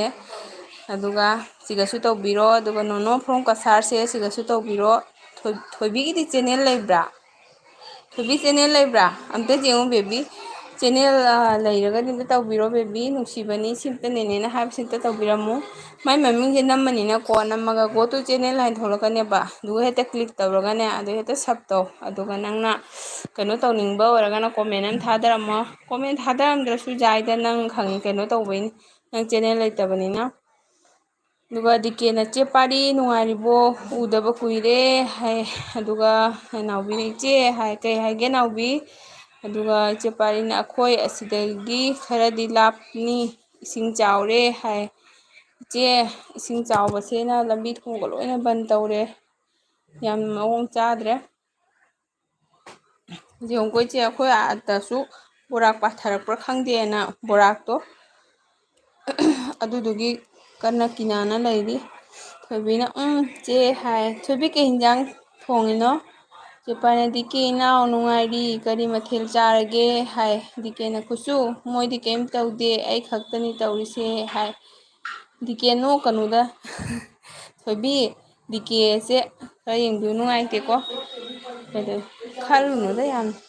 ꯗꯤꯀꯦꯅ ꯆꯦ ꯄꯥꯔꯤ ꯆꯥꯗ꯭ꯔꯤꯌꯦ ꯆꯦꯗꯤ ꯆꯥꯗ꯭ꯔꯤꯕꯣ ꯍꯥꯏ ꯑꯗꯨꯒ ꯊꯣꯏꯕꯤꯅ ꯆꯥꯗ꯭ꯔꯤꯌꯦ ꯆꯦ ꯁꯨꯁꯃꯤꯇꯥ ꯀꯩꯝ ꯇꯧꯗꯦ ꯆꯦ ꯍꯥꯏ ꯍꯣꯏ ꯍꯣꯏ ꯐꯔꯦ ꯅꯣꯏꯒꯤ ꯇꯧꯗ꯭ꯔꯗꯤ ꯗꯤꯀꯦ ꯍꯣꯏꯒꯤꯗꯤ ꯈꯔ ꯏꯁꯤꯡ ꯆꯪ ꯃꯥꯜꯂꯦ ꯅꯠꯇ꯭ꯔꯥ? ꯆꯦ ꯄꯥꯏꯅ ꯗꯤꯀꯦ ꯆꯥꯗ꯭ꯔꯤꯌꯦ ꯏꯅꯥꯎ ꯍꯥꯏ ꯆꯦ ꯀꯩ ꯍꯤꯟꯖꯥꯡ? ꯗꯤꯀꯦꯅ ꯆꯦ ꯄꯥꯔꯤ ꯅꯅꯥꯎꯒꯤ ꯆꯦꯅꯦꯜꯁꯨ ꯁꯞꯄꯣꯔꯠ ꯇꯧꯕꯤꯌꯣ ꯍꯥꯏ ꯆꯦ ꯄꯥꯔꯤꯗꯤ ꯑꯌꯥꯝꯕꯗ ꯁꯞꯄꯣꯔꯠ ꯇꯧꯋꯤ ꯑꯩ ꯑꯗꯨꯝ ꯎꯏ ꯉꯔꯥꯡꯁꯨ ꯑꯩ ꯕꯦꯇ꯭ꯔꯤ ꯌꯥꯎꯗꯕꯩ ꯆꯪꯉꯝꯗ꯭ꯔꯦ ꯆꯦ ꯄꯥꯔꯤ ꯑꯇꯣꯞꯄ ꯑꯦꯜꯕꯤꯗꯁꯨ ꯁꯞꯄꯣꯔꯠ ꯇꯧꯋꯤ ꯌꯥꯝ ꯍꯥꯏꯗꯤ ꯀꯩꯅꯣ ꯇꯧꯋꯦꯕꯀꯣ ꯑꯗꯨꯒ ꯅꯥꯎꯕꯤꯅ ꯏꯆꯦ ꯑꯩ ꯊꯕꯛ ꯇꯧꯈꯤꯒꯦ ꯑꯆꯧꯕ ꯂꯩꯌꯦ ꯍꯣꯏ ꯍꯣꯏ ꯅꯥꯎꯕꯤ ꯅꯪꯒꯤꯗꯣ ꯁꯣꯏꯗꯅꯕ ꯇꯧꯀꯣ ꯑꯗꯨꯒ ꯊꯣꯏꯕꯤꯅ ꯈꯣꯏꯒ ꯃꯥꯟꯅꯩ ꯆꯦ ꯁꯨꯁꯃꯤꯇꯥ ꯃꯊꯦꯜꯗꯤ ꯍꯥꯏ ꯑꯣ ꯑꯗꯨꯒ ꯆꯦ ꯄꯥꯏꯅ ꯗꯤꯀꯦ ꯇꯧꯖꯔꯛꯀꯦ ꯏꯅꯥꯎ ꯍꯥꯏ ꯑꯗꯨꯒ ꯗꯤꯀꯦꯅ ꯈꯨꯠꯆꯨ ꯅꯪꯒꯤ ꯇꯔꯞꯁꯦ ꯌꯥꯗꯦꯀꯣ ꯍꯥꯏ ꯀꯩꯅꯣꯕ ꯑꯩꯒꯤ ꯇꯔꯞ ꯍꯥꯏꯗꯤ ꯑꯣ ꯑꯩꯒꯤ ꯇꯔꯞꯇꯣ ꯇꯧꯔꯛꯀꯅꯤ ꯃꯥ ꯑꯍꯥꯟꯕ ꯆꯪꯖꯔꯛꯄ ꯑꯉꯥꯡꯅꯤ ꯍꯩꯇꯅ ꯇꯧꯔꯤꯕ ꯑꯣꯏꯔꯝꯒꯅꯤꯕ ꯇꯧꯕꯤꯒꯦ ꯍꯥꯏꯗꯨ ꯃꯈꯥꯗ ꯏꯔꯦ ꯇꯧꯕꯤꯒꯦ ꯇꯧꯔꯛꯀꯅꯤ ꯕꯦꯕꯤ ꯇꯧꯕꯤꯌꯨꯀꯣ ꯁꯤꯒ ꯄꯥꯔꯤ ꯃꯣꯝ ꯍꯥꯏꯅ ꯂꯩꯕ ꯅꯦꯅꯦꯁꯨ ꯇꯧꯕꯤꯔꯣ ꯗꯤꯀꯦꯁꯨ ꯇꯧꯕꯤꯔꯣ ꯑꯗꯨꯒ ꯅꯥꯎꯕꯤꯒꯤꯗꯤ ꯆꯦꯅꯦꯜ ꯂꯩꯇꯦ ꯊꯣꯏꯕꯤ ꯑꯁꯤꯁꯦ ꯑꯁꯤꯗꯤ ꯗꯤꯀꯦꯁꯤꯒ ꯑꯗꯨꯝ ꯇꯧ ꯍꯥꯏ ꯑꯗꯨꯒ ꯕꯦꯕꯤꯅ ꯇꯧꯒꯦ ꯍꯥꯏ ꯑꯗꯨꯒ ꯆꯦ ꯄꯥꯏꯅ ꯕ꯭ꯂꯨ ꯄꯤꯔꯛꯑꯣ ꯍꯣꯏ ꯆꯦ ꯄꯤꯔꯛꯀꯦ ꯕ꯭ꯂꯨ ꯄꯤꯔꯛꯀꯦ ꯕ꯭ꯂꯨꯒ ꯌꯥꯎꯗꯉꯩ ꯑꯩꯁꯨ ꯑꯗꯨꯝ ꯉꯥꯡꯉ ꯂꯩꯔꯝꯃꯤꯀꯣ ꯆꯦ ꯍꯥꯞꯄꯦ ꯃꯣꯗꯦꯔꯦꯇꯔ ꯍꯥꯞꯄꯦ ꯑꯗꯨꯒ ꯕꯦꯕꯤꯅ ꯍꯣꯏ ꯇꯧꯕꯤꯒꯦ ꯇꯧꯕꯤ ꯕꯦꯕꯤ ꯗꯤꯀꯦꯅ ꯍꯣꯏ ꯆꯦ ꯄꯥꯔꯤ ꯇꯧꯕꯤꯔꯛꯑꯣ ꯍꯥꯏ ꯈꯨꯔꯨꯝꯖꯔꯤ ꯍꯥꯏꯔꯒ ꯊꯣꯏꯕꯤꯅ ꯆꯦ ꯁꯨꯁꯃꯤꯇꯥ ꯗꯥ ꯗꯤꯀꯦꯒꯤꯁꯦ ꯑꯩꯒꯤꯅꯤ ꯆꯦ ꯍꯥꯏꯒ ꯆꯨꯝꯃꯤ ꯂꯦꯞꯅꯗ ꯌꯥꯄꯣꯠꯇꯦ ꯑꯗꯨꯒ ꯅꯥꯎꯕꯤꯅ ꯊꯣꯏꯕꯤ ꯅꯪ ꯀꯔꯥꯏꯒꯤꯅꯣ ꯍꯥꯏꯌꯦ ꯑꯗꯨꯒ ꯕꯦꯕꯤꯅ ꯄꯥꯔꯤ ꯃꯣꯝꯁꯦ ꯇꯧꯔꯦ ꯅꯦꯅꯦ ꯍꯥꯏ ꯆꯦ ꯄꯥꯔꯤ ꯕꯦꯕꯤ ꯁꯤꯡꯍꯁꯤꯅ ꯆꯦ ꯄꯥꯔꯤꯗ ꯁꯞ ꯇꯧꯔꯦ ꯑꯩꯈꯣꯏ ꯑꯉꯥꯡꯅꯤ ꯆꯦ ꯑꯩꯈꯣꯏ ꯏꯕꯨꯡꯁꯤꯡꯒꯤ ꯃꯆꯥꯅꯤ ꯑꯗꯨꯒ ꯕꯦꯕꯤ ꯗꯤꯀꯦꯁꯤꯁꯨ ꯇꯧꯕꯤꯌꯣ ꯗꯤꯀꯦꯁꯤꯒꯁꯨ ꯇꯧꯕꯤꯌꯨ ꯑꯇꯩꯗꯤ ꯂꯩꯇꯦ ꯑꯃꯁꯨ ꯂꯩꯔꯦ ꯇꯣ RJ ꯃꯩꯇꯩ ꯕ꯭ꯂꯣꯛꯁꯦ ꯑꯁꯤꯒꯁꯨ ꯇꯧꯕꯤꯌꯨ ꯕꯦꯕꯤ ꯅꯪ ꯂꯥꯛꯄꯒꯤ ꯅꯦꯅꯦꯒꯤ ꯉꯁꯤ ꯑꯃꯨꯛꯇꯪꯗꯤ ꯃꯇꯦꯡ ꯇꯧꯕꯤꯔꯝꯃꯣ ꯊꯣꯏꯕꯤꯅ ꯅꯥꯎꯕꯤ ꯏꯚꯤꯅꯤꯡ ꯉꯥꯏ ꯑꯁ RJ ꯕ꯭ꯔꯣ ꯀꯨꯏꯔꯦꯍꯦ RJ ꯕ꯭ꯔꯣ ꯂꯥꯛꯇꯕ ꯊꯦꯡꯀ꯭ꯌꯨ ꯁꯤꯁ ꯅꯨꯡꯉꯥꯏꯔꯤꯕꯣ ꯍꯥꯏ ꯁꯨꯝ ꯅꯨꯡꯉꯥꯏꯔꯤ RJ ꯀꯩ ꯏꯟꯖꯥꯡ ꯆꯥꯒꯦ RJ ꯑꯁꯥ ꯃꯁꯛ ꯐꯖꯊꯣꯛꯑꯦꯍꯦ ꯉꯧꯁꯨ ꯉꯧꯔꯦ ꯑꯗꯨꯒ ꯆꯦ ꯅꯣꯅꯣꯅ ꯄꯥꯔꯤ ꯈꯨꯔꯨꯝꯖꯔꯤ ꯍꯥꯏ ꯗꯤꯀꯦꯅ ꯃꯅꯤꯄꯨꯔꯒꯤꯅꯦ ꯅꯥꯎꯕꯤ ꯍꯥꯏ ꯀꯩꯅꯣꯁꯦ ꯊꯣꯏꯕꯤꯁꯦ ꯃꯄꯨ ꯂꯩꯀꯣ ꯅꯥꯎꯕꯤ ꯗꯤꯀꯦꯅ RJ ꯍꯥꯏ ꯅꯥꯎꯕꯤꯅ ꯏꯚꯤꯅꯤꯡ ꯊꯣꯏꯕꯤ ꯍꯥꯏ ꯊꯣꯏꯕꯤꯅ RJ ꯏꯚꯤꯅꯤꯡ ꯍꯥꯏ ꯅꯥꯎꯕꯤꯅ ꯊꯣꯏꯕꯤ ꯅꯪ ꯀꯥꯏꯒꯤꯅꯣ ꯍꯥꯏꯔꯣ ꯍꯥꯏ RJꯅ ꯆꯦ ꯅꯣꯅꯣ ꯉꯁꯤ ꯑꯦꯜꯕꯤꯗꯣ ꯀꯔꯤꯒꯤ ꯀꯣꯃꯦꯟ ꯄꯥꯗ꯭ꯔꯤꯕ ꯍꯥꯏ ꯑꯣ ꯆꯦ ꯅꯣꯅꯣꯒꯤ ꯑꯦꯜꯕꯤ ꯊꯥꯔꯝꯕ꯭ꯔꯥ ꯆꯦ ꯄꯥꯔꯤꯅ ꯅꯣꯅꯣ ꯂꯞ ꯍꯥꯏ ꯆꯦ ꯅꯣꯅꯣ ꯃꯣꯗꯦꯔꯦꯇꯔ ꯍꯥꯞꯄꯕꯅꯤ ꯑꯗꯨꯒ ꯗꯤꯀꯦꯅ ꯅꯥꯎꯕꯤ ꯃꯅꯤꯄꯨꯔꯒꯤꯅꯦ ꯍꯥꯏꯁꯦ ꯎꯕꯤꯗꯕ꯭ꯔꯥ ꯍꯥꯏ ꯁꯥꯎꯅꯅꯨ ꯑꯗꯨꯒ RJꯅ ꯊꯣꯏꯕꯤ ꯏꯚꯤꯅꯤꯡ ꯍꯥꯏ RJ ꯀꯩ ꯃꯊꯦꯜ ꯆꯥꯔꯕꯣ ꯆꯥꯗ꯭ꯔꯤꯕꯣ ꯅꯣꯏꯗꯨꯒꯗꯤ ꯈꯔ ꯏꯪꯕ ꯐꯔꯝꯃꯅꯤꯀꯣ ꯊꯣꯏꯕꯤꯅ ꯅꯥꯎꯕꯤ ꯀꯩ ꯃꯇꯥꯡꯒꯤ ꯑꯣꯏꯔꯕꯅꯣ ꯍꯥꯏ ꯅꯥꯎꯕꯤꯅ ꯊꯣꯏꯕꯤ ꯑꯣꯀꯦ ꯍꯥꯏ ꯑꯗꯨꯒ ꯊꯣꯏꯕꯤꯅ ꯆꯦ ꯄꯥꯔꯤ ꯍꯥꯏꯒ ꯂꯞ ꯇꯧꯔꯦ ꯅꯥꯎꯕꯤꯅ ꯏꯆꯦ ꯑꯆꯧꯕ ꯆꯠꯈ꯭ꯔꯦ ꯍꯥꯏ ꯅꯥꯎꯕꯤ ꯄꯨꯡ ꯀꯌꯥꯐꯧ ꯗ꯭ꯌꯨꯇꯤꯅꯣ ꯑꯗꯨꯒ RJꯅ ꯗꯤꯀꯦ ꯅꯨꯡꯉꯥꯏꯔꯤꯕꯣ ꯍꯥꯏ ꯑꯁꯦꯡꯕꯒꯤ RJ ꯀꯨꯏꯔꯦ ꯎꯗꯕ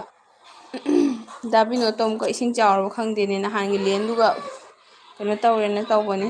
ꯆꯦ ꯅꯣꯅꯣꯅ RJ ꯄꯥꯏꯅ ꯅꯦꯠ ꯄ꯭ꯔꯣꯕ꯭ꯂꯦꯝ ꯑꯣꯏꯕꯩ ꯑꯣꯏ ꯃꯥꯜꯂꯦ ꯍꯥꯏꯌꯦ ꯑꯗꯨꯒ ꯆꯦ ꯄꯥꯏꯅ ꯊꯣꯏꯕꯤ ꯂꯞ ꯍꯥꯏꯌꯦ ꯊꯦꯡꯀ꯭ꯌꯨ ꯆꯦ ꯂꯩꯕꯤꯕꯒꯤ ꯗꯤꯀꯦꯅ ꯅꯨꯡꯉꯥꯏꯔꯤꯌꯦ RJ ꯆꯥꯛ ꯏꯁꯤꯡ ꯎꯅꯕꯤꯔꯕ꯭ꯔꯥ ꯍꯥꯏ ꯆꯥꯛ ꯏꯁꯤꯡ ꯎꯅꯕꯤꯔꯕ꯭ꯔꯥ ꯍꯅꯨꯕꯅ ꯍꯪꯉꯛꯀ ꯃꯥꯜꯂꯤ ꯑꯗꯨꯒ ꯅꯥꯎꯕꯤꯅ ꯊꯣꯏꯕꯤ ꯑꯗꯨꯝ ꯍꯥꯏꯕꯅꯤꯌꯦ ꯁꯥꯎꯕꯤꯅꯨ ꯍꯥꯏ ꯆꯦ ꯁꯨꯁꯃꯤꯇꯥ ꯗꯥ ꯗꯤꯀꯦꯒꯤ ꯆꯦꯅꯦꯜꯁꯦ ꯑꯩꯒꯤꯅꯤ ꯍꯥꯏ ꯍꯣꯏ ꯊꯣꯏꯕꯤ ꯈꯪꯉꯤ ꯅꯣꯏ ꯑꯅꯤ ꯆꯟꯅ ꯀꯟꯅ ꯍꯣꯠꯅꯧꯀꯣ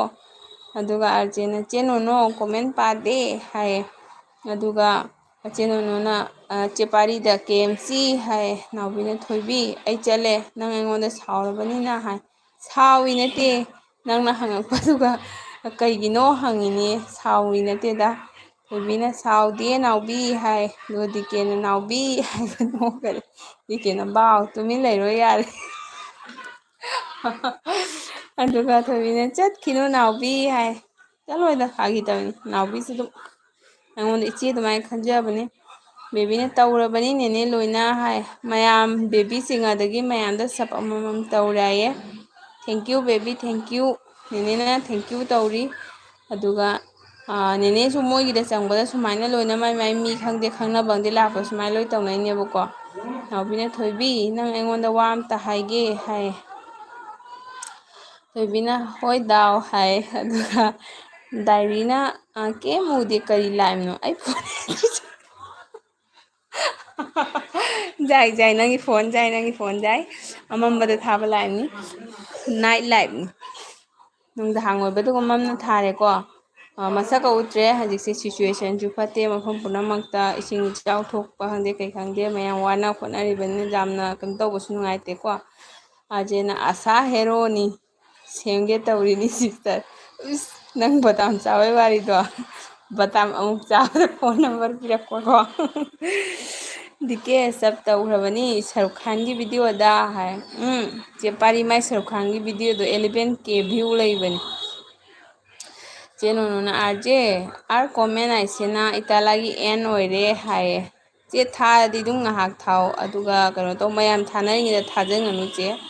ꯇꯤꯀꯦꯅ ꯊꯦꯡꯀ꯭ꯌꯨ ꯆꯦ ꯄꯥꯔꯤ ꯍꯥꯏ ꯁꯟꯖꯤꯞ ꯁꯤꯡꯍꯅ ꯍꯦꯜꯂꯣ ꯍꯥꯏ ꯍꯦꯜꯂꯣ ꯁꯟꯖꯤꯞ ꯋꯦꯜꯀꯝ ꯇꯧꯖꯔꯤ ꯁꯟꯖꯤꯞ ꯗ꯭ꯌꯨꯇꯤ ꯍꯜꯂꯛꯑꯕꯣ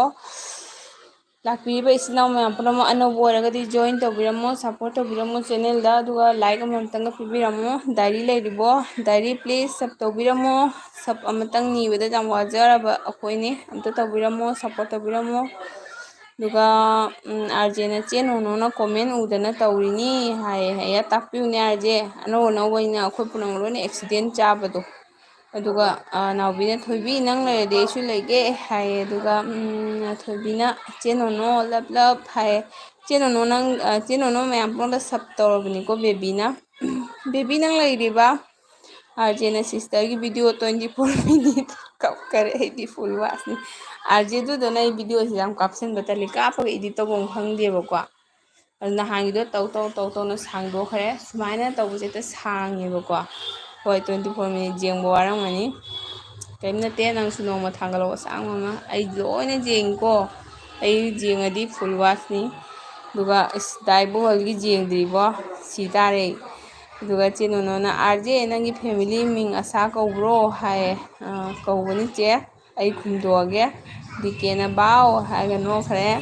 ꯑꯗꯨꯒ ꯊꯣꯏꯕꯤꯅ ꯍꯣꯏ ꯆꯦ ꯁꯨꯁꯃꯤꯇꯥ ꯍꯥꯏꯔꯒ ꯂꯞ ꯂꯞ ꯍꯥꯏ ꯊꯦꯡꯀ꯭ꯌꯨ ꯏꯅꯥꯎꯄꯤ ꯃꯌꯥꯝꯁꯦ ꯅꯨꯡꯁꯤꯈ꯭ꯔꯖꯥꯠꯅꯤ ꯆꯦ ꯄꯥꯔꯤꯅ ꯅꯣꯅꯣ ꯁꯞ ꯑꯃ ꯄꯤꯈꯤꯕꯅꯤ ꯍꯥꯏ ꯆꯦ ꯅꯣꯅꯣ ꯆꯦ ꯄꯥꯔꯤꯅ ꯅꯉꯣꯟꯗ ꯁꯞ ꯇꯧꯔꯦ ꯍꯥꯏꯌꯦ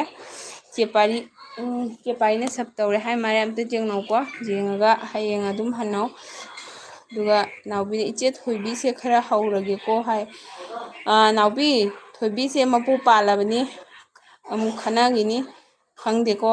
ꯑꯗꯨꯒ ꯁ꯭ꯌꯥꯝꯅ ꯆꯦ ꯑꯩ ꯀꯨꯏꯅ ꯂꯩꯔꯣꯏꯀꯣ ꯍꯥꯏ ꯁ꯭ꯌꯥꯝ ꯅꯪꯗꯤ ꯀꯔꯤ ꯀꯔꯤ ꯄ꯭ꯔꯣꯕ꯭ꯂꯦꯝ ꯁꯣꯜꯕ ꯑꯣꯏꯔꯕ꯭ꯔꯥ ꯍꯣꯏ ꯀꯩꯁꯨ ꯀꯥꯏꯗꯦ ꯅꯪꯒꯤ ꯃꯃꯥꯡꯗ ꯂꯩꯕꯗꯣ ꯑꯗꯨ ꯑꯗꯨꯝ ꯇꯧꯋꯣ ꯑꯦꯜꯕꯤꯒꯗꯤ ꯀꯣꯟꯅ ꯑꯗꯨꯝ ꯇꯧꯖꯩ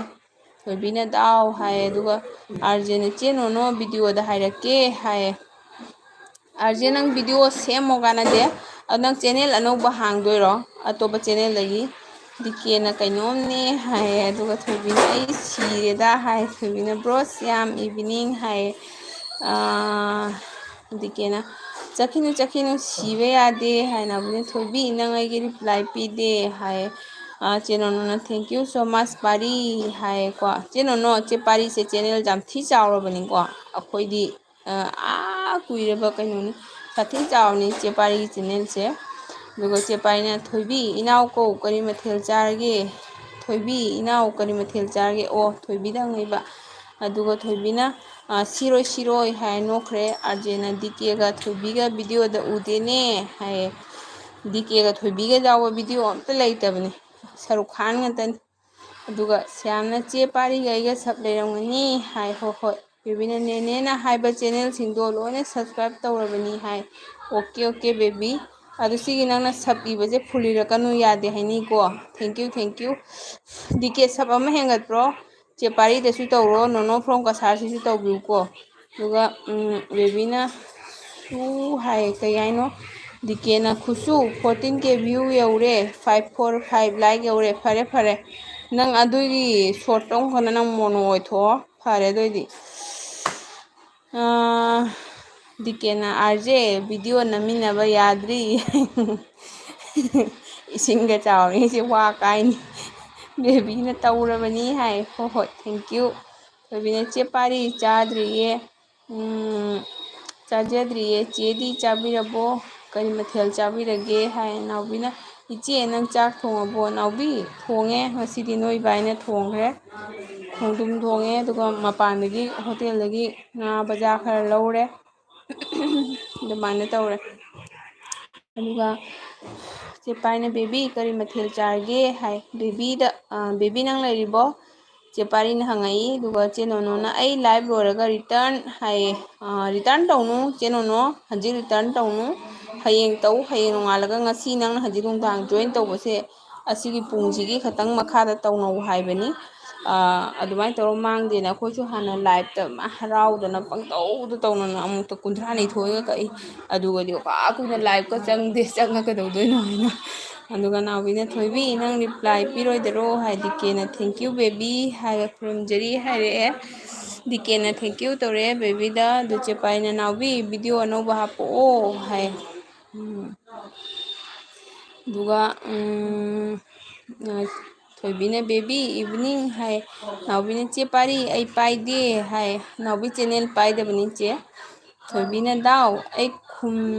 ꯀꯩ ꯈꯨꯝꯗꯣꯏꯅꯣ ꯍꯥꯏ꯫ ꯑꯗꯨꯒ ꯆꯦ ꯄꯥꯔꯤꯅ ꯊꯣꯏꯕꯤ ꯏꯅꯥꯎ ꯊꯣꯡꯗ꯭ꯔꯤꯌꯦ ꯍꯥꯏ꯫ ꯗꯤꯀꯦꯅ ꯅꯥꯎꯕꯤ ꯈꯨꯝꯃꯛꯑꯣꯏ ꯋꯥꯔꯧꯕꯤꯅꯨ, ꯅꯪꯅ ꯅꯨꯄꯥ ꯁꯞꯄꯣꯔꯠ ꯇꯧꯗꯕ ꯑꯗꯨꯒꯨꯝꯅ ꯃꯥꯁꯨ ꯅꯨꯄꯥ ꯑꯇꯣꯞꯄ ꯀꯧꯅꯗꯦ ꯍꯥꯏꯔꯦ꯫ ꯅꯥꯎꯕꯤ ꯈꯛꯇꯪ ꯁꯞꯄꯣꯔꯠ ꯇꯧꯕꯤꯔꯝꯃꯣ, ꯅꯉꯣꯟꯗ ꯃꯣꯗꯦꯔꯦꯇꯔꯁꯨ ꯂꯩꯌꯦ꯫ ꯏꯆꯦ ꯄꯥꯔꯤꯗꯗꯤ ꯇꯧꯕꯤꯔꯕ? ꯆꯦ ꯅꯣꯅꯣꯁꯤꯁꯨ ꯀꯐꯣꯛ ꯀꯁꯥꯔꯒꯤꯅꯤ, ꯑꯥꯔꯖꯦꯁꯨ ꯗꯤꯀꯦꯁꯨ ꯃꯅꯤꯄꯨꯔꯒꯤꯅꯤ, ꯑꯩꯈꯣꯏ ꯃꯩꯇꯩ ꯉꯥꯛꯇꯅꯤ, ꯈꯤꯇꯪ ꯇꯧꯕꯤꯋꯣ꯫ ꯏꯆꯦ ꯄꯥꯔꯤ ꯑꯩ ꯁꯣꯁꯦꯜ ꯃೀꯗꯤꯌꯥ ꯄꯥꯏꯅꯤꯡꯗꯦ ꯍꯥꯏ꯫ ꯊꯣꯏꯕꯤꯅ ꯑꯣ ꯆꯦ ꯄꯥꯔꯤ ꯍꯥꯏ꯫ ꯆꯦ ꯄꯥꯔꯤꯅ ꯃꯌꯥꯝ ꯄꯨꯝꯅꯃꯛ ꯑꯩ ꯆꯥꯛ ꯊꯣꯡꯒꯦ ꯍꯥꯏ꯫ ꯍꯣꯏ ꯆꯦ ꯆꯥꯛ ꯊꯣꯡꯕꯤꯔꯣ, ꯀꯩ ꯏꯟꯖꯥꯡ ꯊꯣꯡꯒꯅꯤ? ꯆꯦ ꯅꯣꯅꯣꯅ ꯁꯨꯁꯃꯤꯇꯥ ꯑꯩꯒꯤ ꯑꯦꯜꯕꯤ ꯊꯥꯔꯣꯏꯗꯣ ꯅꯨꯡꯉꯥꯏꯅ ꯊꯥꯕꯅꯤ ꯍꯥꯏ꯫ ꯊꯥꯔꯤꯗꯣ ꯅꯨꯡꯉꯥꯏꯅ ꯊꯥꯕꯅꯤ ꯍꯥꯏ꯫ ꯑꯩꯒꯤ ꯑꯦꯜꯕꯤ ꯊꯥꯔꯣꯏꯗ ꯅꯨꯡꯉꯥꯏꯅ ꯊꯥꯕꯅꯤ꯫ ꯑꯠꯁꯥ꯫ ꯕꯦꯕꯤꯅ ꯂꯩꯔꯤ ꯍꯥꯏ꯫ ꯕꯦꯕꯤ ꯅꯍꯥꯟꯉꯩ ꯅꯪ ꯑꯦꯜꯕꯤ ꯌꯥꯎꯕ꯭ꯔꯥ? ꯀꯃꯥꯏꯅ ꯇꯧꯋꯤ ꯋꯥꯔꯤꯁꯦ ꯇꯥꯕ ꯅꯨꯡꯉꯥꯏꯕ꯭ꯔꯥ? ꯑꯗꯨꯒ ꯅꯦꯅꯦꯁꯦ ꯅꯣꯏ ꯃꯃꯥꯅꯒ ꯇꯥꯔꯗꯤ ꯀꯩꯅꯣ ꯅꯅꯦꯗꯣ ꯁꯩꯔꯦꯡ ꯄꯥꯏꯔꯦ ꯍꯥꯏꯔꯝꯒꯅꯤ꯫ ꯗꯤꯀꯦꯅ ꯃꯥ ꯅꯨꯄꯥ ꯁꯞꯄꯣꯔꯠ ꯇꯧꯗꯦ ꯍꯥꯏꯕꯅꯤ, ꯑꯩꯁꯨ ꯀꯧꯅꯍꯟꯗꯦ ꯍꯥꯏ꯫ ꯑꯗꯨꯒ ꯊꯣꯏꯕꯤꯅ ꯍꯣꯏ ꯆꯦ ꯄꯥꯔꯤ ꯊꯣꯡꯕꯤꯔꯨꯔꯣ ꯍꯥꯏ꯫ ꯂꯞ ꯅꯥꯎꯕꯤꯅ ꯗꯤꯀꯦ ꯀꯩꯁꯨꯝ ꯀꯥꯏꯗꯦ ꯍꯥꯏ꯫ ꯑꯗꯨꯒ ꯊꯣꯏꯕꯤꯅ ꯂꯩꯍꯟꯕ ꯌꯥꯗꯦꯀꯣ ꯗꯥꯎ ꯍꯥꯏ꯫ ꯑꯗꯨꯒ ꯌꯥꯝꯅ ꯊꯣꯏꯕꯤ ꯏꯚꯤꯅꯤꯡ ꯏꯚꯤꯅꯤꯡ ꯍꯥꯏ꯫ ꯗꯤꯀꯦꯅ ꯑꯣꯀꯦ ꯅꯥꯎꯕꯤ ꯍꯥꯏ꯫ ꯑꯗꯨꯒ ꯗꯤꯀꯦꯅ ꯌꯥꯗꯦ ꯌꯥꯗꯦ ꯋꯥꯎ ꯍꯥꯏ꯫ ꯑꯥꯔꯖꯦꯅ ꯁꯤꯁ ꯆꯥꯛ ꯊꯣꯡꯕ ꯂꯣꯏꯔꯕꯣ? ꯑꯥꯔꯖꯦ ꯆꯥꯅꯈꯔꯦ ꯃꯣꯏꯗꯤ ꯉꯟꯇꯥ ꯆꯥꯈꯔꯦ꯫ ꯑꯉꯥꯡꯁꯦ ꯚꯦꯀꯦꯁꯟ ꯂꯩꯕꯅꯤꯅꯅꯦ, ꯆꯥꯛꯁꯦ ꯆꯥꯕꯣꯏ ꯆꯥꯗꯕꯣꯏ ꯅꯨꯡꯁꯥ ꯇꯞ ꯇꯥꯏ ꯁꯥꯕꯅꯤꯅꯅꯦ, ꯑꯌꯨꯛꯁꯤꯒꯅꯦ ꯃꯆꯤꯟ ꯃꯅꯥꯎ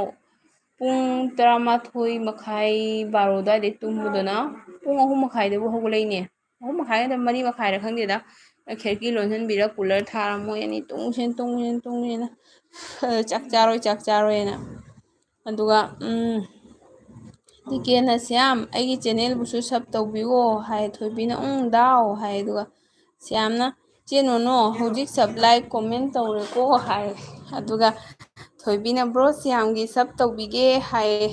ꯇꯧꯈꯤꯒꯦ ꯍꯥꯏ꯫ ꯇꯧꯔꯣ ꯊꯣꯏꯕꯤ, ꯑꯩ ꯀꯩꯅꯣ ꯄꯤꯔꯛꯀꯦ, ꯃꯣꯗꯦꯔꯦꯇꯔ ꯄꯤꯔꯛꯀꯦ꯫ ꯑꯗꯨꯒ ꯆꯦ ꯄꯥꯔꯤꯅ ꯏꯅꯥꯎ ꯁꯨꯁꯃꯤꯇꯥ ꯑꯩꯈꯣꯏ ꯄꯨꯝꯅꯃꯛ ꯁꯞꯄꯣꯔꯠ ꯇꯧꯃꯤꯟꯅꯁꯤ ꯍꯥꯏ꯫ ꯑꯆꯧꯕ ꯃꯆꯥ ꯍꯥꯏꯅ ꯍꯥꯏꯅꯔꯣꯏꯁꯤ, ꯌꯨꯇꯨꯕꯁꯤꯗꯤ ꯂꯥꯏꯕꯛꯀꯤ ꯋꯥꯅꯤ, ꯆꯦꯅꯦꯜꯒꯤ ꯋꯥꯗꯤ ꯒꯦꯔꯦꯟꯇꯤ ꯂꯩꯇꯦ, ꯑꯩꯈꯣꯏ ꯅꯨꯡꯁꯤꯅꯅ ꯂꯩꯃꯤꯟꯅꯁꯤ ꯍꯥꯏ꯫ ꯍꯣꯏ ꯆꯦ ꯆꯨꯝꯃꯤ, ꯑꯩꯁꯨ ꯉꯁꯤ ꯚꯤꯗꯤꯑꯣ ꯑꯃ ꯊꯥꯡꯒꯦ ꯇꯧꯏ꯫ ꯚꯤꯗꯤꯑꯣꯗꯣ ꯑꯩꯅ ꯑꯗꯨꯝ ꯂꯟꯁ ꯇꯧꯕꯒꯤꯅꯦꯕ꯫ ꯂꯟꯁ ꯍꯥꯏꯗꯤ ꯑꯉꯥꯡꯒꯤ ꯀꯩꯅꯣ ꯇꯧꯕꯗꯣ ꯑꯩꯅ ꯈꯔ ꯚꯣꯏꯁ ꯑꯣꯚꯔ ꯇꯧꯋꯦ ꯑꯉꯥꯡꯒꯤ ꯃꯔꯝꯗ, ꯑꯗꯨꯅꯔ ꯈꯪꯗꯦ ꯆꯦꯅꯦꯜꯗꯣ ꯊꯥꯡꯒꯠꯄ ꯌꯥꯗ꯭ꯔꯦ, ꯊꯥꯡꯒꯠꯇ꯭ꯔꯦ꯫ ꯑꯗꯨꯒꯗꯤ ꯑꯩꯁꯨ ꯆꯨꯝꯃꯤ ꯆꯦꯅ ꯍꯥꯏꯁꯦ ꯑꯗꯨꯒ ꯅꯥꯎꯕꯤꯅ ꯏꯆꯦ ꯑꯩ ꯆꯠꯂꯦ ꯀꯣꯟꯅ ꯂꯥꯛꯀꯦꯀꯣ ꯏꯆꯦ ꯁꯥꯎꯅꯨꯀꯣ ꯍꯥꯏ ꯍꯣꯏ ꯍꯣꯏ ꯅꯥꯎꯕꯤ ꯃꯃꯥꯡꯗ ꯂꯩꯕ ꯊꯕꯛ ꯍꯥꯟꯅ ꯇꯧꯒꯗꯅꯤꯀꯣ ꯗꯤꯀꯦꯅ ꯈꯨꯠꯁꯨ ꯕꯥꯎꯁꯦ ꯕ꯭ꯂꯨ ꯄꯤꯔꯝꯅꯤ ꯅꯥꯎꯕꯤꯅ ꯏꯆꯦ ꯄꯥꯔꯤ ꯆꯠꯂꯦ ꯍꯥꯏꯌꯦ ꯑꯗꯨꯒ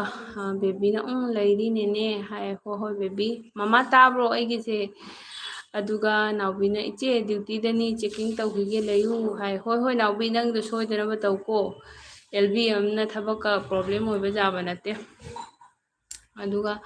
ꯆꯦꯄꯥꯔꯤꯅ ꯁ꯭ꯌꯥꯝ ꯏꯅꯥꯎ ꯀꯔꯤ ꯃꯊꯦꯜ ꯆꯥꯔꯒꯦ ꯍꯥꯏꯌꯦ ꯁ꯭ꯌꯥꯝꯁꯤ ꯊꯕꯛ ꯀꯜꯂꯤꯕ꯭ꯔꯥ ꯈꯪꯗꯦ ꯊꯣꯏꯕꯤꯅ ꯕ꯭ꯔꯣ ꯁ꯭ꯌꯥꯝ ꯗꯥꯎꯒ ꯀꯥꯅꯦꯛ ꯂꯩꯅꯗ꯭ꯔꯤꯕꯣ ꯍꯥꯏ ꯂꯩꯔꯝꯃꯅꯤꯗ ꯁ꯭ꯌꯥꯝꯒꯗꯤ ꯇꯤꯀꯦꯒꯗꯤ ꯆꯦꯄꯥꯔꯤꯅ ꯅꯥꯎꯕꯤꯒꯤ ꯆꯦꯅꯦꯜꯗ ꯚꯤꯗꯤꯑꯣ ꯈꯔ ꯎꯔꯝꯃꯤ ꯍꯥꯏꯌꯦ ꯑꯣ ꯑꯗꯨꯒ ꯅꯥꯎꯕꯤꯅ ꯏꯆꯦ ꯄꯥꯔꯤ ꯁꯤꯒ ꯂꯩꯕꯅꯤ ꯗꯁꯕꯤꯟ ꯃꯅꯥꯛꯇ ꯏꯆꯦ ꯄꯥꯔꯤ ꯑꯩ ꯆꯠꯂꯦ ꯗ꯭ꯌꯨꯇꯤꯗꯅꯤ ꯍꯥꯏ ꯑꯗꯨꯒ ꯗꯤꯀꯦꯅ ꯏꯆꯦ ꯄꯥꯔꯤ ꯆꯨꯝꯃꯦ ꯑꯃꯅ ꯑꯃꯕꯨ ꯄꯨꯛꯅꯤꯡ ꯊꯧꯒꯠꯃꯤꯟꯅꯒꯗꯕꯅꯤ ꯑꯃꯅ ꯑꯃꯕꯨ ꯁꯞꯄꯣꯔꯠ ꯇꯧꯃꯤꯟꯅꯁꯤ ꯍꯥꯏ ꯆꯦꯄꯥꯔꯤꯅ ꯑꯣꯀꯦ ꯃꯌꯥꯝ ꯄꯨꯝꯅꯃꯛ ꯕꯥꯏ ꯍꯥꯏ ꯏꯆꯦꯕꯨꯁꯨ ꯊꯥꯒꯠꯆꯔꯤ ꯊꯦꯡꯀ꯭ꯌꯨ ꯁꯣ ꯃꯥꯆ ꯀꯨꯏꯅ ꯂꯩꯕꯤꯔꯝꯕꯒꯤꯀꯣ ꯅꯥꯎꯕꯤꯅ ꯏꯆꯦ ꯕꯥꯏ ꯍꯥꯏ ꯍꯣꯏ ꯍꯣꯏ ꯅꯥꯎꯕꯤ ꯅꯪꯒꯤꯗꯣ ꯑꯝꯇ ꯇꯧꯊꯣꯛꯑꯣ ꯗꯤꯀꯦꯅ ꯏꯆꯦ ꯄꯥꯔꯤ ꯕꯥꯏ ꯍꯥꯏꯔꯒ ꯂꯞ ꯄꯤꯔꯦ ꯅꯥꯎꯕꯤꯅ ꯏꯆꯦ ꯄꯥꯔꯤ ꯕꯥꯏ ꯍꯥꯏꯔꯦ ꯑꯗꯨꯒ ꯊꯣꯏꯕꯤꯅ ꯏꯆꯦ ꯄꯥꯔꯤ ꯕꯥꯏ ꯂꯞ ꯍꯥꯏꯌꯦ ꯑꯗꯨꯒ ꯆꯦꯄꯥꯔꯤꯅ ꯂꯞ ꯃꯌꯥꯝ ꯄꯨꯝꯅꯃꯛ ꯒꯨꯗ ꯅꯥꯏꯠ ꯍꯥꯏ ꯗꯤꯀꯦꯅ ꯕꯥꯎꯗꯒꯤꯗ ꯍꯥꯟꯅ ꯄꯤꯔꯛꯂꯕ ꯀꯥꯟꯗ ꯔꯤꯇꯥꯔꯟ ꯄꯤꯌꯨ ꯗꯥꯒꯤꯗ ꯍꯥꯟꯅ ꯄꯤꯔꯛꯂꯕ ꯀꯥꯟꯗ ꯔꯤꯇꯥꯔꯟ ꯄꯤꯌꯨ ꯍꯥꯏ ꯑꯣꯀꯦ ꯑꯗꯨꯒ ꯁ꯭ꯌꯥꯝ ꯅꯪ ꯂꯩꯔꯤꯕꯣ ꯗꯤꯀꯦꯒ ꯅꯪꯒ ꯀꯥꯅꯦꯛ ꯂꯩꯅꯗ꯭ꯔꯤꯕꯣ ꯕꯦꯕꯤꯅ ꯇꯥꯗꯦꯗ ꯅꯦꯅꯦ ꯑꯩ ꯑꯇꯣꯞꯄ ꯔꯨꯝꯗ ꯂꯩ ꯍꯥꯏ ꯑꯣ ꯅꯦꯅꯦ ꯑꯣ ꯕꯦꯕꯤ ꯑꯗꯨꯒ ꯊꯣꯏꯕꯤꯅ ꯍꯣꯏ ꯗꯥꯎ ꯍꯥꯏꯌꯦ ꯑꯗꯨꯒ ꯕꯦꯕꯤ ꯅꯪ ꯃꯁꯛ ꯎꯅꯤꯡꯉꯤꯍꯦ ꯑꯗꯨꯒ ꯗꯤꯀꯦꯅ ꯂꯩꯅꯗ꯭ꯔꯤ ꯈꯨꯠꯁꯨ ꯍꯥꯏ ꯑꯣꯀꯦ ꯇꯧꯔꯛꯀꯅꯤ ꯁ꯭ꯌꯥꯝꯗꯤ ꯑꯗꯨꯝ ꯂꯥꯛꯄꯅꯤ ꯇꯠꯇꯅ ꯃꯥ ꯊꯕꯛ ꯆꯤꯟꯕꯩ ꯇꯧꯔꯤꯅꯤ ꯁ꯭ꯌꯥꯝ ꯃꯣꯏꯁꯨ ꯏꯁꯤꯡ ꯆꯥꯎꯕꯅꯤ ꯊꯣꯏꯕꯤꯅ ꯕ꯭ꯔꯣ ꯁ꯭ꯌꯥꯝ ꯃꯥꯡꯈ꯭ꯔꯦ ꯍꯥꯏ ꯊꯣꯏꯕꯤ ꯁ꯭ꯌꯥꯝ ꯏꯁꯤꯡ ꯆꯥꯎꯕꯅꯤ ꯃꯣꯏ ꯑꯉꯥꯡ ꯅꯨꯕꯤꯁꯨ ꯑꯗꯨꯅ ꯀꯩꯅꯣ ꯇꯧꯕꯅꯤ ꯃꯥ ꯗꯤꯀꯦꯅ ꯍꯟꯗꯛꯇꯤ ꯀꯣꯃꯦꯟ ꯂꯥꯛꯇꯕꯤ ꯁꯕ ꯈꯔ ꯑꯞ ꯇꯧꯋꯦ ꯍꯥꯏ ꯗꯤꯀꯦ ꯑꯗꯨꯗꯣ ꯁꯣꯔꯠꯇꯒꯤꯅꯤ ꯁꯣꯔꯠꯁꯦ ꯈꯪꯗꯦꯕꯀꯣ ꯑꯩꯈꯣꯏ ꯃꯩꯇꯩꯒꯤꯗꯤ ꯌꯦꯡꯕꯤꯔꯒ ꯁꯕ ꯇꯧꯕꯤꯕ꯭ꯔꯥ ꯇꯧꯕꯤꯗꯕ꯭ꯔꯥ ꯈꯪꯗꯦ ꯑꯗꯨꯝ ꯌꯥꯝꯅ ꯀꯣꯟꯇꯦꯟ ꯅꯨꯡꯉꯥꯏꯕ ꯌꯦꯡꯉ ꯇꯧꯕꯤꯕ꯭ꯔꯥ ꯈꯪꯗꯦꯕ ꯑꯗꯣ ꯑꯇꯣꯞꯄ ꯃꯤꯗꯤꯅꯦ ꯁꯣꯔꯠ ꯑꯃ ꯐꯪꯕꯗ ꯐꯠ ꯍꯦꯛꯇ ꯇꯧꯁꯤꯜꯂꯛꯄꯅꯤ ꯏꯟꯁꯇꯥꯗꯒꯁꯦ ꯑꯆꯧꯕ ꯐꯣꯂꯣꯋꯔꯁꯅꯅꯦ ꯍꯦꯛꯇ ꯐꯣꯂꯣ ꯇꯧꯁꯤꯜꯂꯛꯑꯦ ꯈꯪꯕ꯭ꯔꯥ ꯑꯗꯣ ꯈꯪꯗꯦ ꯑꯩꯈꯣꯏ ꯁꯕ ꯐꯪꯕꯁꯦ ꯌꯥꯝ ꯋꯥꯏ ꯚꯤꯗꯤꯑꯣꯗ ꯐꯪꯗꯦ ꯑꯃꯒꯨꯝꯕꯒ ꯑꯗꯨ ꯁꯣꯔꯠꯇꯗꯤꯅꯦ ꯑꯗꯨꯝ ꯂꯥꯛꯑꯦ ꯑꯗꯣ ꯑꯌꯥꯝꯕ ꯑꯇꯣꯞꯄ ꯃꯔꯣꯜ ꯂꯣꯟꯕ ꯃꯤ ꯑꯣꯏꯔꯝꯃꯦꯕꯀꯣ ꯑꯗꯨꯒ ꯗꯤꯀꯦꯅ ꯍꯥꯏꯌꯦ ꯆꯦ ꯅꯣꯅꯥꯅ ꯄꯥꯔꯤ ꯁꯕ ꯗꯟ ꯍꯥꯏꯌꯦ ꯆꯦ ꯅꯪ ꯍꯧꯖꯤꯛ ꯍꯟꯒꯅꯨ ꯍꯥꯏꯔꯒ ꯍꯧꯖꯤꯛ ꯍꯜꯂꯗꯤ ꯅꯪ ꯑꯟꯁꯥꯞ ꯑꯣꯏꯈ꯭ꯔꯅꯤ ꯅꯪꯗꯣ ꯂꯧꯊꯣꯛꯎ ꯆꯦ ꯄꯥꯔꯤꯅ ꯇꯧꯔꯛꯄꯗꯣ ꯄꯨꯡ 24 ꯐꯥꯍꯟꯒꯣ ꯑꯗꯨ ꯂꯣꯏꯔꯒ ꯍꯜꯂꯣ ꯚꯤꯗꯤꯑꯣ ꯃꯇꯦꯛ ꯑꯃꯔ ꯃꯄꯨꯡ ꯑꯃꯔ ꯌꯦꯡꯉꯒ ꯊꯣꯏꯕꯤꯅ ꯑꯗꯨꯗꯤ ꯍꯪꯉꯤꯅꯤ ꯗꯥꯎ ꯍꯥꯏ ꯑꯗꯨꯒ ꯀꯩꯅꯣ ꯁꯨꯁꯃꯤꯇꯥ ꯑꯩ ꯕꯥꯏ ꯑꯣꯏꯔꯒꯦꯀꯣ ꯍꯥꯏ ꯍꯣꯏ ꯆꯦ ꯆꯦ ꯆꯥꯛ ꯂꯣꯏꯔꯕꯣ ꯑꯗꯨꯒ ꯊꯣꯏꯕꯤꯅ ꯆꯦ ꯅꯣꯅꯣ ꯕꯥꯏ ꯂꯞ ꯍꯥꯏ ꯗꯤꯀꯦꯅ ꯅꯣꯅꯣ ꯕꯥꯏ ꯂꯞ ꯍꯥꯏ ꯑꯗꯨꯒ ꯊꯣꯏꯕꯤꯅ ꯑꯣ ꯆꯦ ꯁꯨꯁꯃꯤꯇꯥ ꯍꯥꯏ ꯑꯗꯨꯒ ꯁ꯭ꯌꯥꯝꯅ ꯗꯤꯀꯦ ꯁꯕ ꯀꯣꯃꯦꯟ ꯂꯥꯏꯛ ꯇꯧꯔꯦꯀꯣ ꯍꯥꯏ ꯁꯣꯔꯠꯁꯨ ꯑꯃꯅꯤ ꯌꯦꯡꯉꯝꯃꯣ ꯁ꯭ꯌꯥꯝ ꯇꯧꯔꯦ ꯗꯤꯀꯦꯗ ꯗꯤꯀꯦꯅ ꯊꯦꯡꯀ꯭ꯌꯨ ꯁ꯭ꯌꯥꯝ ꯈꯨꯔꯨꯝꯖꯔꯤ ꯍꯥꯏ ꯊꯣꯏꯕꯤꯅ ꯕ꯭ꯔꯣ ꯁ꯭ꯌꯥꯝ ꯁꯕ ꯇꯧꯔꯦ ꯗꯥꯎ ꯍꯥꯏ ꯑꯗꯨꯒ ꯗꯤꯀꯦꯅ ꯕꯥꯎ ꯁ꯭ꯌꯥꯝꯒꯤꯗ ꯁꯕ ꯇꯧꯕꯤꯔꯣ ꯑꯩꯒꯤ ꯃꯍꯨꯠꯇ ꯁ꯭ꯌꯥꯝ ꯅꯉꯣꯟꯗ ꯗꯤꯀꯦꯒꯤ ꯃꯍꯨꯠꯇ ꯊꯣꯏꯕꯤꯅ ꯍꯜꯂꯛꯀꯅꯤ ꯌꯥꯏ ꯊꯣꯏꯕꯤꯅ ꯍꯟꯕꯗꯣ ꯗꯤꯀꯦꯒꯤ ꯁꯕꯅꯤ ꯈꯜꯂꯣ ꯑꯗꯨꯒ ꯁ꯭ꯌꯥꯝꯅ ꯆꯦ ꯄꯥꯔꯤ ꯍꯋꯥꯏ ꯆꯥꯔꯦ ꯌꯥꯏ ꯅꯪꯅ ꯍꯋꯥꯏ ꯆꯥꯔꯤꯅ ꯃꯤ ꯃꯌꯨꯝ ꯌꯧꯔꯦ ꯑꯗꯨꯒ ꯃꯤꯅ ꯍꯥꯏꯅꯗꯦ ꯍꯥꯏꯔꯒ ꯆꯦ ꯁꯨꯁꯃꯤꯇꯥ ꯀꯅꯥꯅꯣ ꯁꯤꯅ ꯀꯩ ꯍꯥꯏꯒꯦ ꯋꯦꯜꯀꯝ ꯇꯧꯖꯔꯤ ꯑꯩꯕꯨ ꯈꯪꯕ ꯃꯤ ꯑꯣꯏꯗꯣꯏꯅꯤꯁꯦ मोरो गेमर ने अनसब क्यों करा मुझे है मोरो गेमर मैंने अनसब नहीं किया सॉरी यार मैंने नहीं किया आपको अरे ऐसे गुस्सा मत करो एक कमेंट आप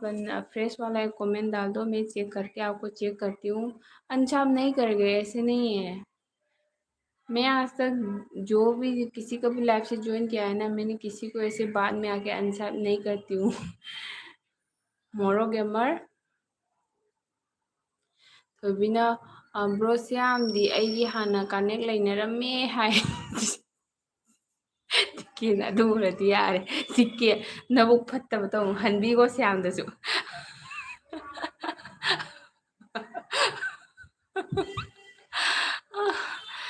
ꯌꯥꯝꯅ ꯊꯣꯏꯕꯤ ꯗꯥꯋꯥꯏꯁꯦ ꯀꯅꯥꯅꯣ ꯍꯥꯏ ꯈꯪꯉꯛꯀꯅꯤ ꯅꯪ ꯇꯞ ꯇꯞ ꯈꯪꯉꯛꯀꯅꯤ ꯅꯪ थोड़ी ना हाय अदुगा मोरोगे मैं झूठ बोल रही हूँ मोरोगे मैं सच्ची में मैं रात की कसम खाती हूँ बिस्तु बिस्तु तो मैं ऐसे किसी को अनसाफ नहीं करती हूँ हो सकता है आपको मैंने साफ किया ही ना हो तो ये एक अलग बात हो सकता है पर साफ करने के बाद अनसाफ मैं कभी नहीं करती हूँ सच्ची में तो अनसाफ करेगा तो मेरा वीडियो कैसे आगे बढ़ेगा अगर बेल आइकॉन दबा के सब करने से तो कनेक्ट रहने से तो वीडियो देखेगा आगे बढ़ेगा ना मैं अनसाफ नहीं करती हूँ आप फ्रेश एक कमेंट डाल दो शॉर्ट पे या लॉन्ग पे तो मैं फिर से आपको चेक करूँगी अगर अगर अनसाफ भी है तो मैं साफ कर दूँगी रिलैक्स रिलैक्स भाई रिलैक्स थोबीना ब्रोश्याम दादी केदने हाय दुगा मीना हाइनदेना हाइरे कहीं चागे पेले को सेक्ता आई चाद्री थैंक यू सो मच लाकुबगी लाइक तो सिरे सैता अदुगा बेबी नुंगाइब्रा निनेगिसे दिकेना हंगीगे हांगीगे अइबु पुक फत्तबा तौना खुजू नंसु नंग हाइदुदी हलुरनु दुदी यारे साबना सिरेरा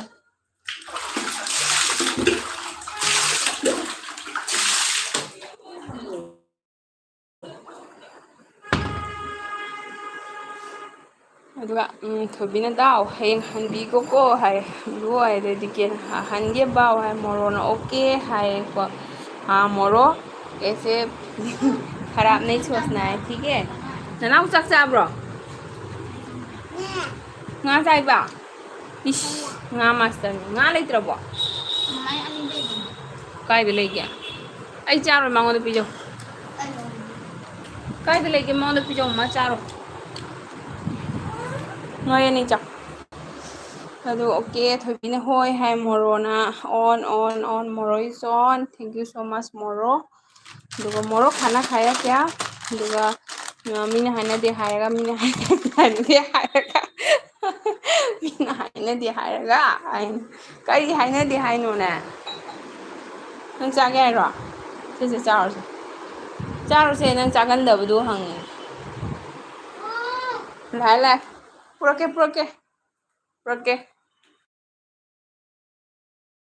मैं तंगा जेली है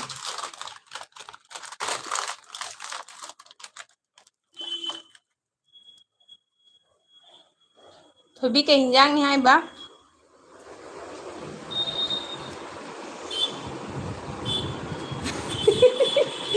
ना होय केबा चाउरजी दाव हाय चाक चारसिगा हौनारेने बाव चाक चाउरसिरा हाय अदुगा मोरोना love you sister hi thank you brother अदुगा चाक चाउरसिरा का हौनारेने तौली लास चाउरगे हाय ब्रो अया कहिने को mama Maru मनगे I अंगांग खतंग Inge चंगई nga thita chaगे onion do kana khang kon moron on thobina char si daw hai duga mina haina de hairagana ai gaw mina haina de hairaga haibani mi comment chumna pawai okay मीना हाइना दे हारगा को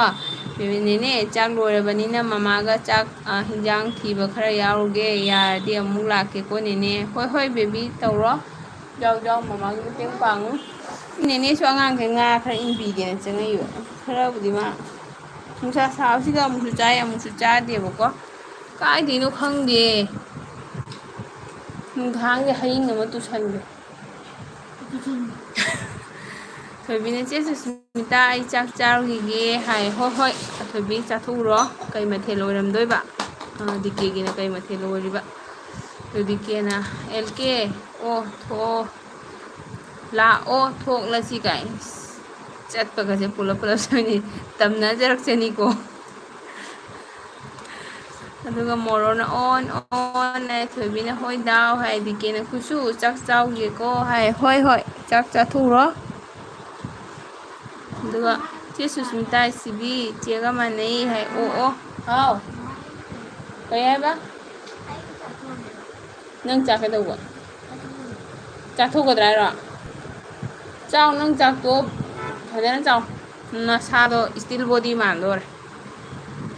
ꯗꯤꯀꯦꯅ ꯈꯨꯠꯁꯨ ꯊꯣꯛꯂꯒꯦꯀꯣ ꯉꯥ ꯃꯔꯨꯗꯣ ꯃꯟꯍꯧꯔꯣ ꯅꯪ ꯍꯥꯏ ꯍꯣꯏ ꯍꯣꯏ ꯊꯣꯏꯕꯤꯅ ꯍꯣꯏ ꯆꯦ ꯁꯨꯁꯃꯤꯇꯥ ꯕꯥꯏ ꯍꯥꯏ ꯑꯗꯨꯒ ꯁꯣꯅꯤꯀꯥ ꯍꯨꯏꯗ꯭ꯔꯣꯝꯅ ꯍꯦꯜꯂꯣ ꯆꯦ ꯁꯨꯁꯃꯤꯇꯥ ꯍꯥꯏ ꯍꯦꯜꯂꯣ ꯁꯣꯅꯤꯀꯥ ꯁꯣꯅꯤꯀꯥ ꯃꯃꯤꯡ ꯌꯥꯝ ꯐꯖꯩꯅꯦ ꯑꯍꯥꯟꯕ ꯇꯥꯖꯔꯤ ꯁꯣꯅꯤꯀꯥ ꯍꯥꯏꯅ ꯑꯩꯒꯤ ꯂꯥꯏꯐꯇ ꯑꯍꯥꯟꯕ ꯇꯥꯖꯔꯤꯅꯦ ꯊꯦꯡꯀ꯭ꯌꯨ ꯆꯤꯆꯦꯒꯤ ꯂꯥꯏꯐꯇ ꯂꯥꯛꯄꯤꯕꯒꯤ ꯊꯦꯡꯀ꯭ꯌꯨ ꯁꯣ ꯃꯥꯁ ꯆꯥꯛ ꯆꯥꯔꯕꯣ ꯗꯤꯀꯦꯅ ꯈꯨꯁꯨꯃꯤꯇꯥ ꯕꯥꯏ ꯍꯥꯏ ꯍꯣꯏ ꯍꯣꯏ ꯕꯥꯏ ꯆꯥꯛ ꯄꯣꯔꯣꯞ ꯆꯥꯔꯒ ꯂꯥꯛꯎꯀꯣ ꯑꯗꯨꯒ ꯗꯤꯀꯦꯅ ꯂꯥꯛꯑꯣ ꯀꯣ ꯕꯥꯎ ꯗꯥ ꯊꯣꯛꯂꯦ ꯍꯥꯏꯗꯣ ꯕꯦꯕꯤꯅ ꯍꯣꯏ ꯍꯣꯏ ꯅꯦꯅꯦ ꯍꯥꯏꯗꯣ ꯕꯦꯕꯤꯅ ꯕꯥꯏ ꯅꯦꯅꯦ ꯍꯥꯏ ꯍꯣꯏ ꯍꯣꯏ ꯕꯦꯕꯤ ꯃꯃꯥꯒꯤ ꯊꯕꯛ ꯈꯔ ꯆꯥꯎꯁꯜꯂꯣ ꯑꯗꯨꯒ ꯁꯤꯌꯥꯅ ꯆꯦ ꯑꯩ ꯍꯋꯥꯏ ꯆꯥꯔꯦ ꯍꯌꯦꯡꯗꯤ ꯂꯐꯨ ꯏꯔꯣꯝꯕ ꯆꯥꯅꯤ ꯍꯥꯏꯌꯦ ꯁꯤꯌꯥꯝ ꯅꯍꯥꯟꯉꯩꯗꯤ ꯂꯐꯨ ꯏꯔꯣꯟ ꯆꯥ ꯌꯥꯗꯕ꯭ꯔꯥ ꯍꯥꯏꯕ ꯅꯪ ꯂꯐꯨ ꯏꯔꯣꯟꯕ ꯄꯜꯂꯛꯄꯗ ꯆꯥꯛ ꯌꯥꯝ ꯂꯥꯝꯃꯦ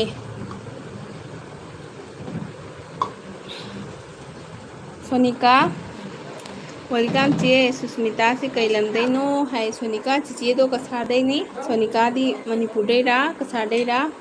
ꯊꯦꯡꯀ꯭ꯌꯨ ꯆꯤꯆꯦꯒꯤ ꯂꯥꯏꯐꯇ ꯆꯪꯕꯤꯔꯛꯄꯒꯤ ꯊꯦꯡꯀ꯭ꯌꯨ ꯃꯌꯥꯝꯁꯦ ꯉꯁꯥꯏꯗꯒꯤ ꯂꯩꯕꯤꯔꯝꯃꯤꯅꯦꯕꯀꯣ ꯂꯩꯅꯔꯝꯃꯤꯅꯦ ꯑꯗꯣ ꯃꯌꯥꯝ ꯄꯨꯝꯅꯃꯛ ꯆꯥꯛ ꯆꯥꯔꯒꯦ ꯁ꯭ꯌꯥꯝ ꯃꯇꯣꯟꯇ ꯉꯥꯏꯔꯦ ꯉꯁꯥꯏꯗꯒꯤ ꯆꯥꯛ ꯆꯥꯔꯒ ꯂꯩꯍꯧꯔꯤꯁꯦ ꯐꯔꯦ ꯁ꯭ꯌꯥꯝ ꯉꯥꯛꯇꯪ ꯂꯩꯌꯨ ꯅꯪꯅ ꯆꯥꯔꯕꯩꯅ ꯃꯣꯏ ꯆꯥꯕ ꯆꯠꯈ꯭ꯔꯤꯉꯩꯗ ꯁꯣꯅꯤꯀꯥ ꯆꯦꯅꯦꯜ ꯄꯥꯏꯕ꯭ꯔꯣ ꯆꯤꯆꯦꯗ ꯁꯞꯄꯣꯔꯠ ꯇꯧꯕꯤꯔꯝꯃꯨ ꯁ꯭ꯌꯥꯝ ꯀꯩꯒꯤ ꯅꯣꯛꯏꯅꯣ ꯁ꯭ꯌꯥꯝ ꯅꯣꯛꯈ꯭ꯔꯦ ꯑꯗꯨꯒ ꯁꯟꯖꯨ ꯑꯅꯣꯛꯅ hi hello Sanju hello welcome Sanju ꯈꯥना ꯄꯤना ꯍꯣ ꯒꯌꯥ ꯑꯗꯨꯒ ꯁꯣꯅꯤꯀꯥꯅ ꯆꯦ ꯑꯩ ꯃꯅꯤꯄꯨꯔꯗꯒꯤꯅꯤ ꯍꯥꯏꯌꯦ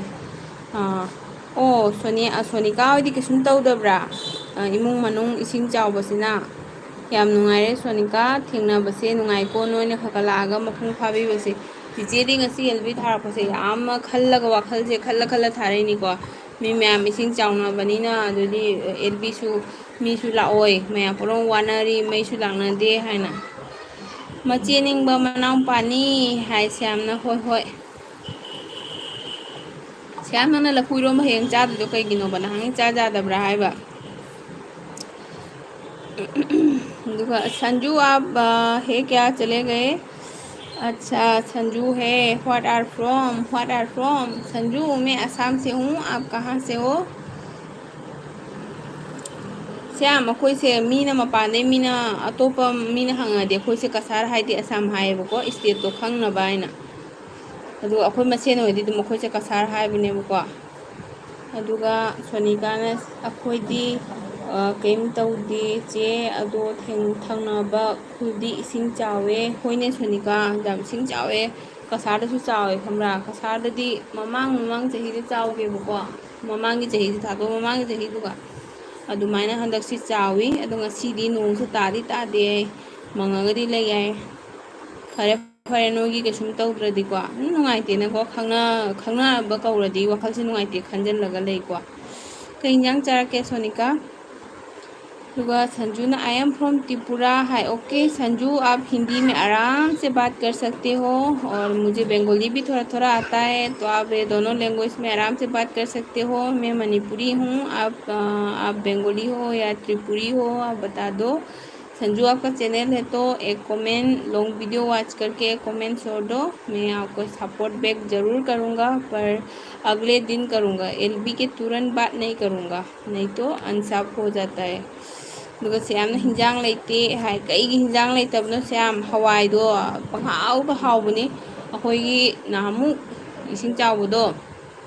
अखोई इसिंग चावबो थेंगनद्रीबको अदुगिदुगा थेंगनबनेबा टाउन मनुंगदा चावबदो अदुदोना हवाई खरा लौरे हवाईदो कोई थावबो चैहौदे खंग्रा अदुम चुंगथोंग थोंबदा पंहाव हावे अखोई थुकटपम जावनाने अदुगा संजुना आई एम फ्रॉम त्रिपुरा है ओके सिस्टर है संजू आपका चैनल है क्या संजू? आप सभी के साथ कनेक्ट कर दीजिए, कनेक्ट रहिए आप चैनल है तो, और सपोर्टर है तो दीदी को सपोर्ट करके जाइएगा, मेरे चैनल को सपोर्ट करके एक वीडियो को वॉच करके प्लीज़। सोनिका ने इम्फाल कंगलासु इसिंग थुमे चे कसार चे याम लानी चे थरोई चाहे चे है अस हिजांग सो हाउ चारे सोनिका दी अदुगा कसार सोनिका लाओ चे लेरकांदा दो मयाम लापदा चे होगी जुम साद्री अदु लाओ लागा अखोई कसादा लादीको कई मतमदा कांगदसु लाको नुंगाई कांगदा खोई रथ जत्रा तौबदो जगन्नाथ की चिंगबदो अदुसु जाम चिंगी याम नुंगाई अदुगा एप्रिल की मतमददी बारोनी कारे कसारदसु दुगा कसारदना मणिपुरददी पांथोइबी लाली कसारदसु पांथोइबीसे लालेबा हजिति जामनको अदुगा कसारदा जामना तौसे दुर्गा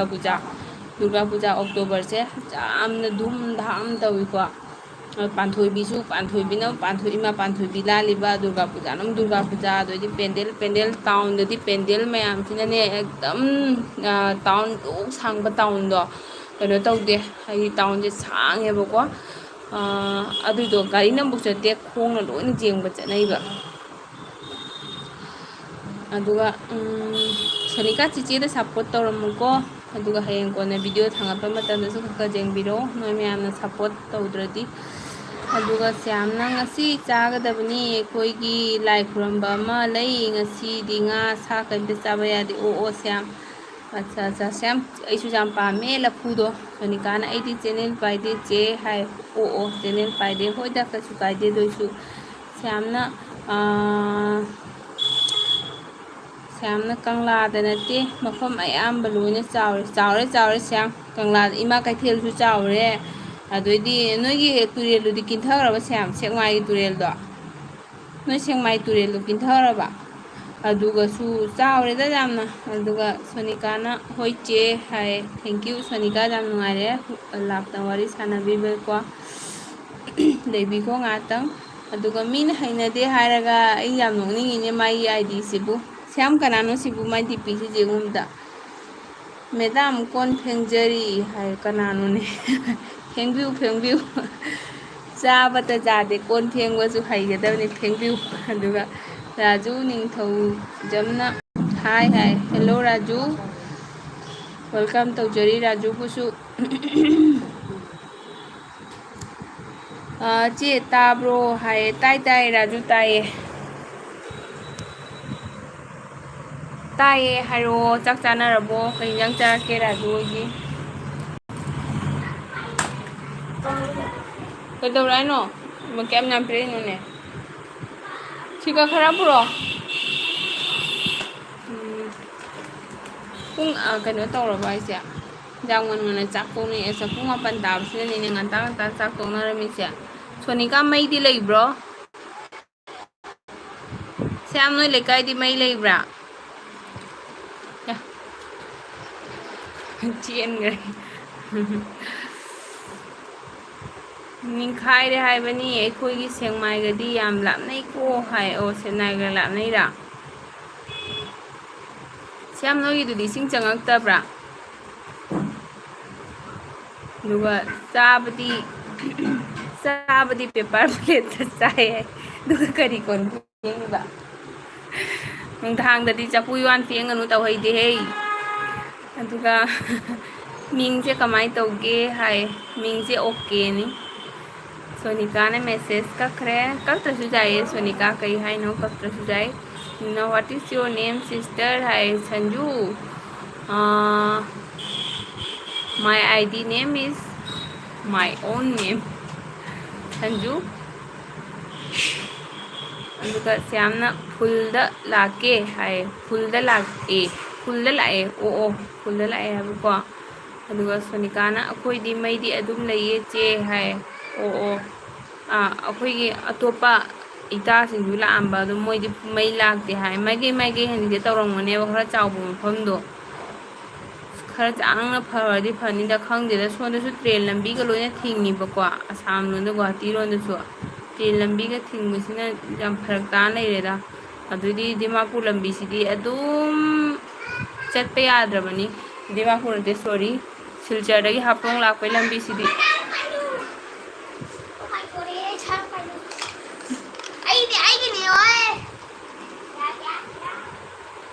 ꯆꯦ ꯈꯔ ꯐꯔꯦ ꯍꯥꯏ ꯑꯣ ꯑꯣ ꯈꯔ ꯐꯔꯗꯤ ꯐꯔꯦꯀꯣ ꯅꯣꯡ ꯇꯥꯗꯕꯗꯨꯅ ꯐꯔꯤꯅꯤ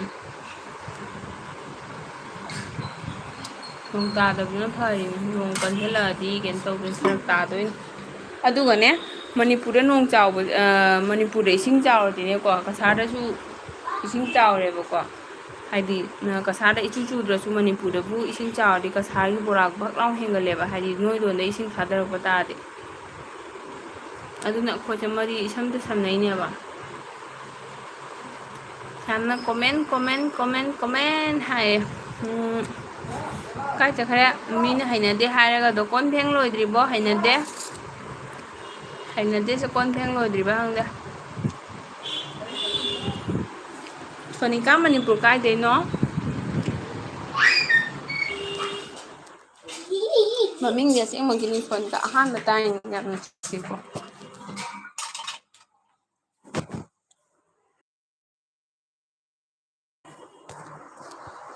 ꯃꯃꯥꯗꯤ ꯑꯁꯤ ꯃꯣꯔꯣꯛꯅꯤ ꯁꯤ ꯃꯣꯔꯣꯛꯅꯤ ꯃꯣꯔꯣꯛꯅꯤ ꯌꯥꯝ ꯆꯥꯛ ꯆꯥꯔꯦ ꯍꯥꯏ ꯅꯠꯇ꯭ꯔꯣ ꯑꯩꯗꯤ ꯍꯧꯖꯤꯛꯇ ꯆꯥꯒꯦ ꯇꯧꯔꯤꯌꯦ ꯑꯣ 모록 사다리 모록 사다리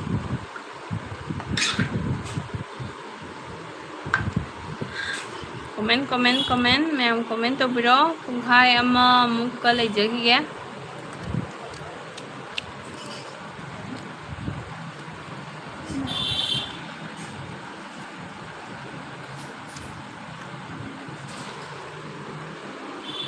ꯂꯣꯏ ꯊꯥꯗꯔꯤ ꯕꯣꯏꯁ ꯃꯃꯤꯠꯀ ꯂꯣꯏ ꯁꯥ ꯇꯥꯔꯦ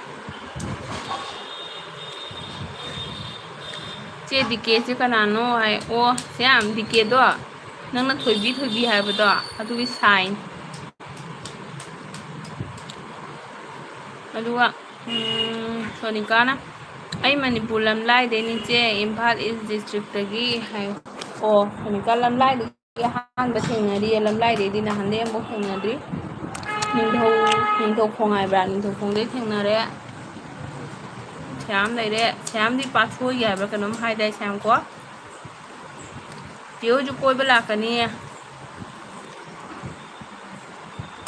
ꯁꯣꯅꯤꯀꯥ ꯂꯝꯂꯥꯏꯔꯣꯝꯗꯗꯤ ꯏꯔꯥꯡꯗꯤ ꯀꯩꯁꯨꯝ ꯇꯧꯗꯕ꯭ꯔꯥ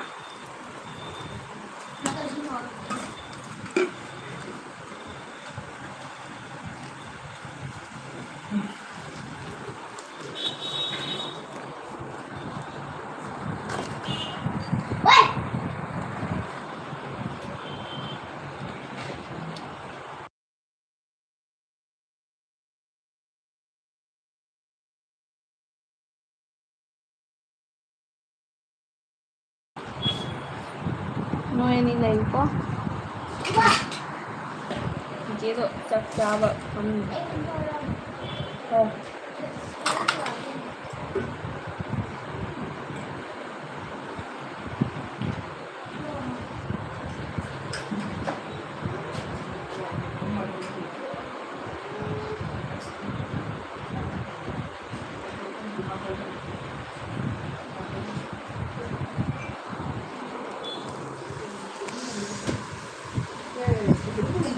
ꯑꯁ ꯏꯁꯤꯡ ꯑꯏꯪꯕ ꯊꯛꯄꯁꯦ ꯑꯣꯂꯥꯡꯕꯁꯤꯒ ꯈꯅꯥꯎꯒ ꯄꯦꯜꯂꯦ ꯍꯥꯏꯁꯤꯅꯤ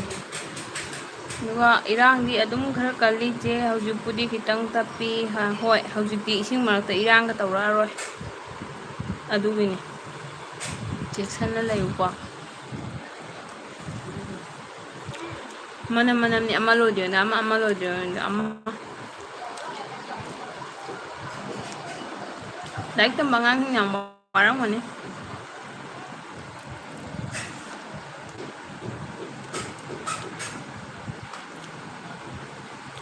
ꯁꯌꯥꯝ ꯅꯣꯏꯗꯨꯒꯗꯤ ꯐꯈ꯭ꯔꯕ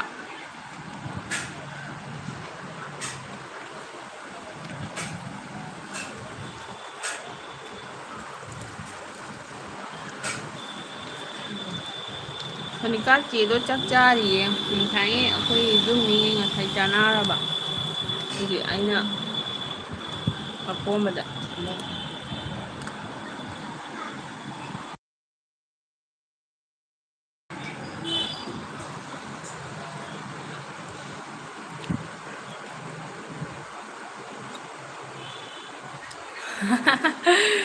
ꯆꯦ ꯂꯩꯕꯨꯗꯤ ꯍꯥꯏ ꯀꯩꯝꯗꯤ ꯆꯥꯎ ꯍꯥꯏꯗꯦ ꯍꯥꯏꯔꯨꯔꯒ ꯀꯩ ꯆꯥꯅꯤꯡꯒꯦ ꯍꯥꯏꯔꯛꯀꯅꯤ ꯍꯥꯏ ꯅꯠꯇꯦ ꯆꯦ ꯈꯣꯡꯗ꯭ꯔꯨꯝ ꯊꯣꯡꯕꯅꯦ ꯆꯥꯔꯖ ꯂꯥꯛꯑꯣ ꯀꯩ ꯆꯥꯅꯤꯡꯒꯦ ꯅꯠꯇꯦ ꯆꯥꯔꯖ ꯂꯥꯛꯑꯣ ꯈꯣꯡꯗ꯭ꯔꯨꯝ ꯊꯣꯡꯕꯅꯦ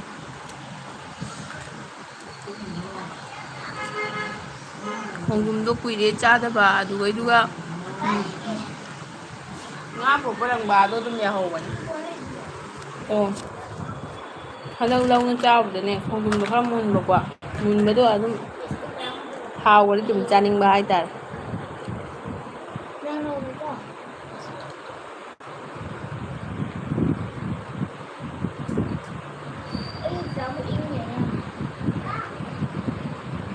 ꯍꯥꯞꯄꯣ ꯑꯥꯏꯁꯇꯣ ꯍꯥꯞꯄꯣꯕ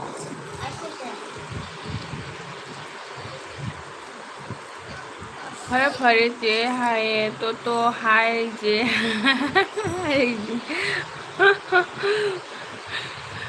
ꯂꯣꯏꯔꯦꯍꯦ ꯁ꯭ꯌꯥꯝ ꯑꯩꯁꯤꯕꯨ ꯌꯥꯝ ꯄꯨꯛ ꯐꯠꯇꯕꯒ ꯇꯥꯍꯟꯒꯔꯦ ꯁ꯭ꯌꯥꯝ ꯀꯅꯥꯅꯣ ꯍꯧꯖꯤꯛꯀꯤ ꯃꯤꯅ ꯍꯩꯅꯗꯦ ꯍꯥꯏꯔꯒꯗꯣ ꯑꯒꯨ ꯑꯣꯏꯗꯣꯏꯔꯣ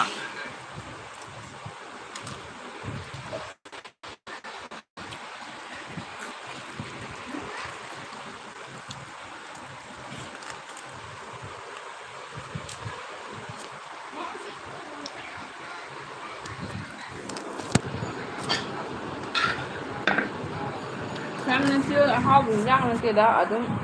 ꯆꯥꯁꯤꯜꯂꯤꯅꯤ ꯁꯣꯅꯤꯀꯥ ꯂꯩꯔꯤꯕꯣ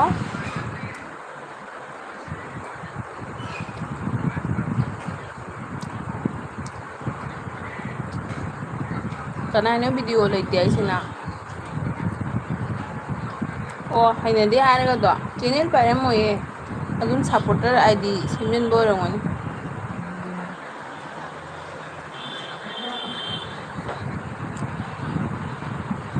ꯑꯒꯨ ꯃꯥꯜꯂꯦ ꯃꯃꯤꯡꯁꯦ ꯀꯝꯗꯧꯋꯤꯒ ꯍꯥꯏꯔꯝꯃꯤꯗꯣ ꯃꯥ ꯐꯥꯒꯤ ꯇꯧꯔꯝꯃꯤꯗꯣ ꯎꯕ꯭ꯔꯥ ꯑꯒꯨ ꯃꯥꯜꯂꯦ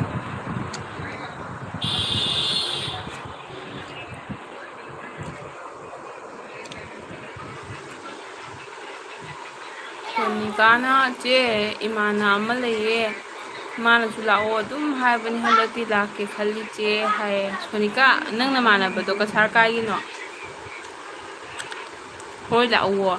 ꯅꯪꯅ ꯐꯖꯅ ꯈꯪꯅꯕ ꯀꯩꯅꯣ ꯇꯧꯕ ꯑꯣꯏꯗꯤ ꯂꯥꯛꯎ ꯀꯩꯁꯨ ꯀꯥꯏꯗꯦ ꯆꯦ ꯍꯣꯏꯁꯨ ꯂꯩꯕ ꯃꯇꯝꯗ ꯑꯣꯏꯗꯤ ꯐꯪꯅ ꯊꯣꯛꯑ ꯂꯣꯏꯔꯦ ꯖꯥ ꯖꯥ ꯋꯥ ꯋꯥ ꯇꯧꯅ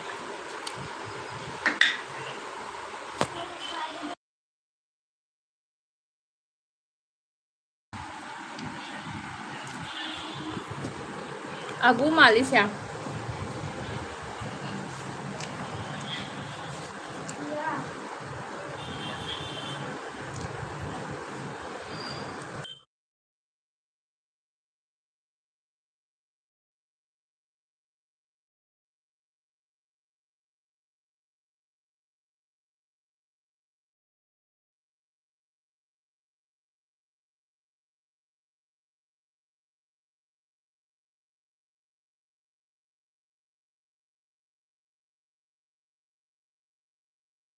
ꯌꯥꯝ ꯀꯅꯥ ꯀꯅꯥ ꯂꯩꯅꯔꯤꯒꯦ ꯀꯩꯅꯣ ꯇꯧꯔꯝꯃꯦ ꯕꯦꯇ꯭ꯔꯤ ꯂꯣꯏꯕꯒꯤ ꯕꯠ ꯂꯥꯎꯅ ꯇꯠꯄ ꯑꯣꯏꯔꯝꯃꯦ ꯀꯅꯥ ꯀꯅꯥ ꯂꯩꯅꯔꯤꯒꯦ ꯏꯕꯨꯡ ꯄꯥꯎꯅꯝꯕꯁꯨ ꯂꯥꯛꯑꯝꯃꯦ ꯁꯤꯁꯇꯔ ꯂꯥꯏꯛ ꯑꯦ ꯊꯦꯡꯀ꯭ꯌꯨ ꯑꯗꯨꯒ ꯁꯣꯅꯤꯀꯥꯅ ꯄ꯭ꯔꯦꯝꯖꯤꯠ ꯀꯧꯕꯅꯦ ꯃꯣꯏ ꯃꯅꯥꯛꯇ ꯀꯣꯂꯦꯖ ꯑꯃꯁꯨ ꯂꯩ ꯍꯥꯏ ꯏꯔꯥꯏ ꯂꯥꯏꯅ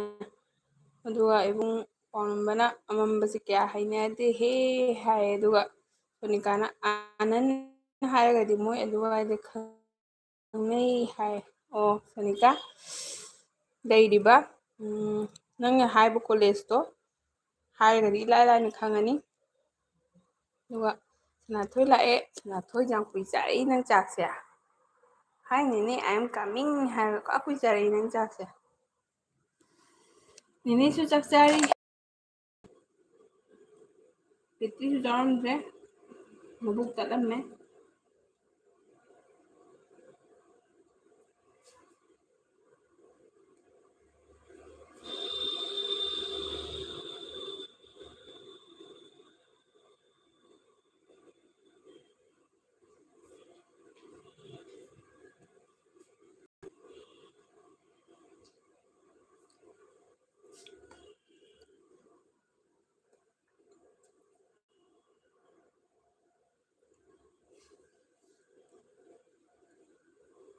ꯁꯌꯥꯝ ꯍꯨꯏ ꯎꯪꯉꯨꯔꯕ ꯕꯦꯇꯤ ꯌꯥꯎꯔꯝꯗꯦ ꯇꯠ ꯂꯩꯔꯝꯃꯦ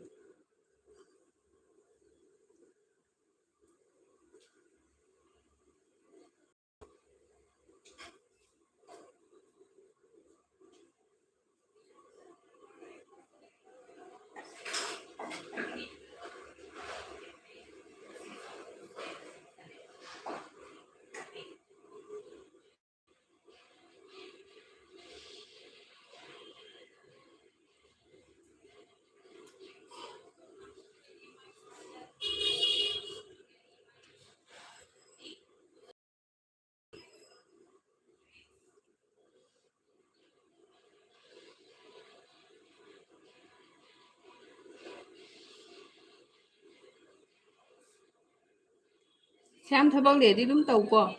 ꯑꯩꯁꯨ ꯉꯥꯏꯍꯥꯛ ꯀꯣꯏꯆꯠ ꯆꯠꯂꯨ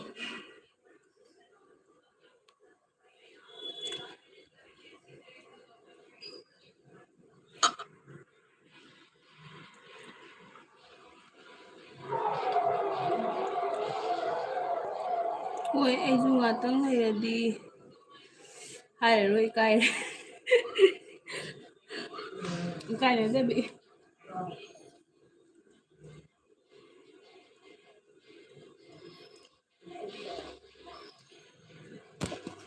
ꯑꯩꯈꯣꯏ ꯁꯨꯃꯥꯏꯅ ꯋꯥꯔꯤ ꯁꯥꯟꯅꯕꯁꯦ ꯀꯩꯁꯨꯝ ꯈꯟꯗꯦꯗ ꯏꯆꯝ ꯆꯝꯅ ꯋꯥꯔꯤ ꯁꯥꯟꯅꯕꯁꯦ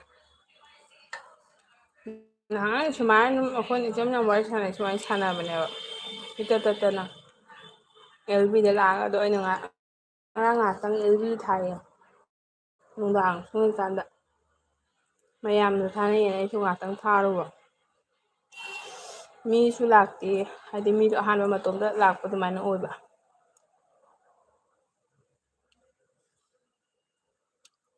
ꯑꯉꯥꯎꯕ ꯐꯩ ꯑꯗꯨꯃꯥꯏꯅ ꯐꯣꯟ ꯅꯝꯕꯔ ꯄꯤꯌꯨ ꯐꯣꯟ ꯅꯝꯕꯔ ꯄꯤꯌꯨ ꯑꯗꯨꯝ ꯅꯥꯇꯩ ꯆꯥꯔꯤꯕꯕ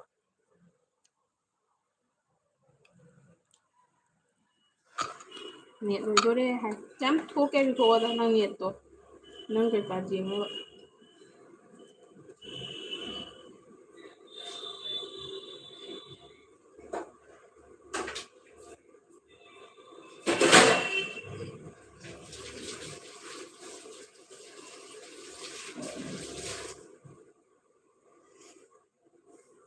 ꯌꯥꯝ ꯑꯩꯁꯨ ꯑꯣꯟꯗ ꯊꯝꯒꯦ ꯉꯥꯛꯇꯪ ꯅꯪ ꯊꯣꯛꯑꯣ ꯅꯪ ꯅꯦꯠ ꯂꯣꯏꯗꯣꯔꯦꯗꯤ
ꯍꯣꯏ ꯍꯣꯏ ꯁꯦ ꯌꯥꯝ ꯄꯥꯏ ꯑꯣꯏꯔꯣ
Habungton. Hello, Nelson. Hello. Nelson को welcome to Guri. LVD loiba matam yausala'e. Nelson kaidagi oidoino?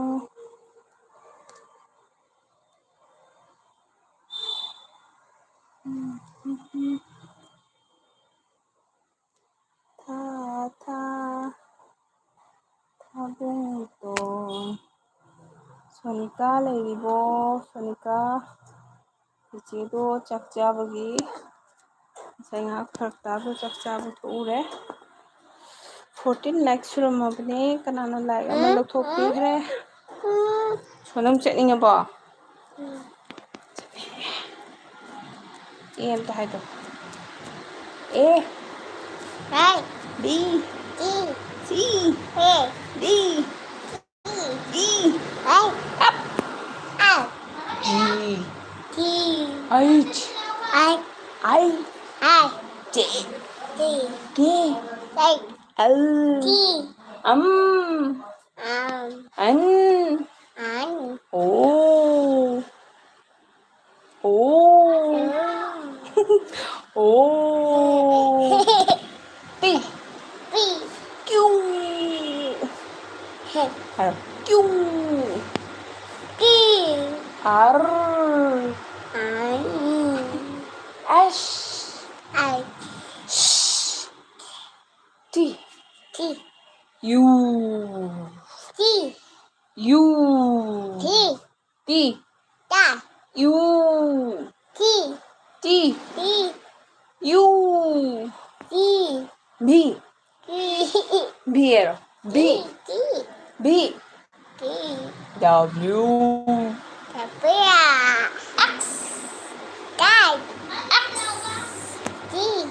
X got X though hey Naro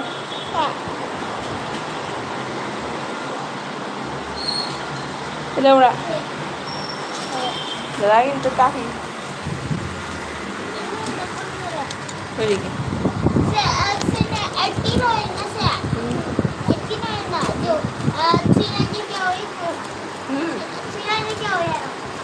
Twenty-seven. Kenapa sekarang mana?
Har harusnya B C D E F G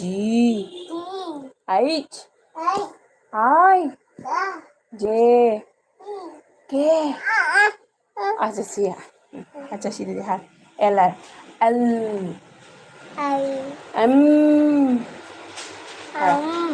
N O P P Q Q Q R siya R R R R ꯌꯥꯗ꯭ꯔꯦ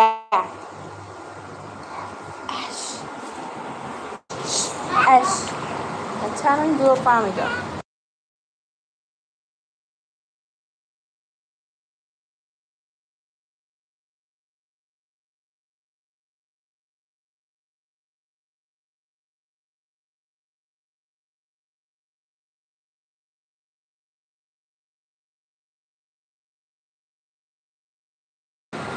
Q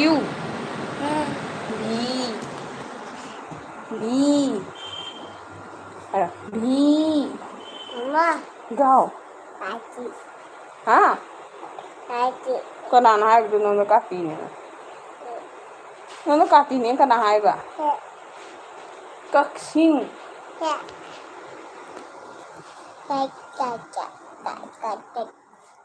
B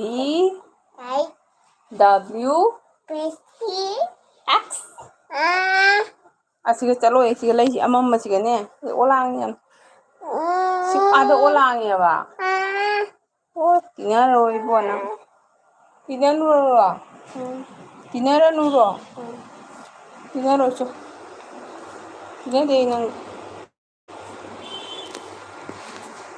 White jet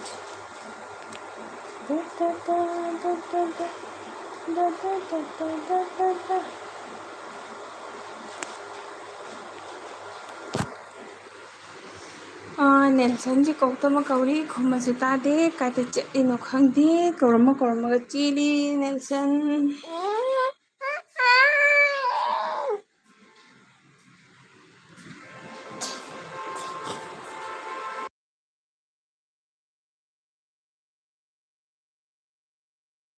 police car police car police car police car नहीं क्या police car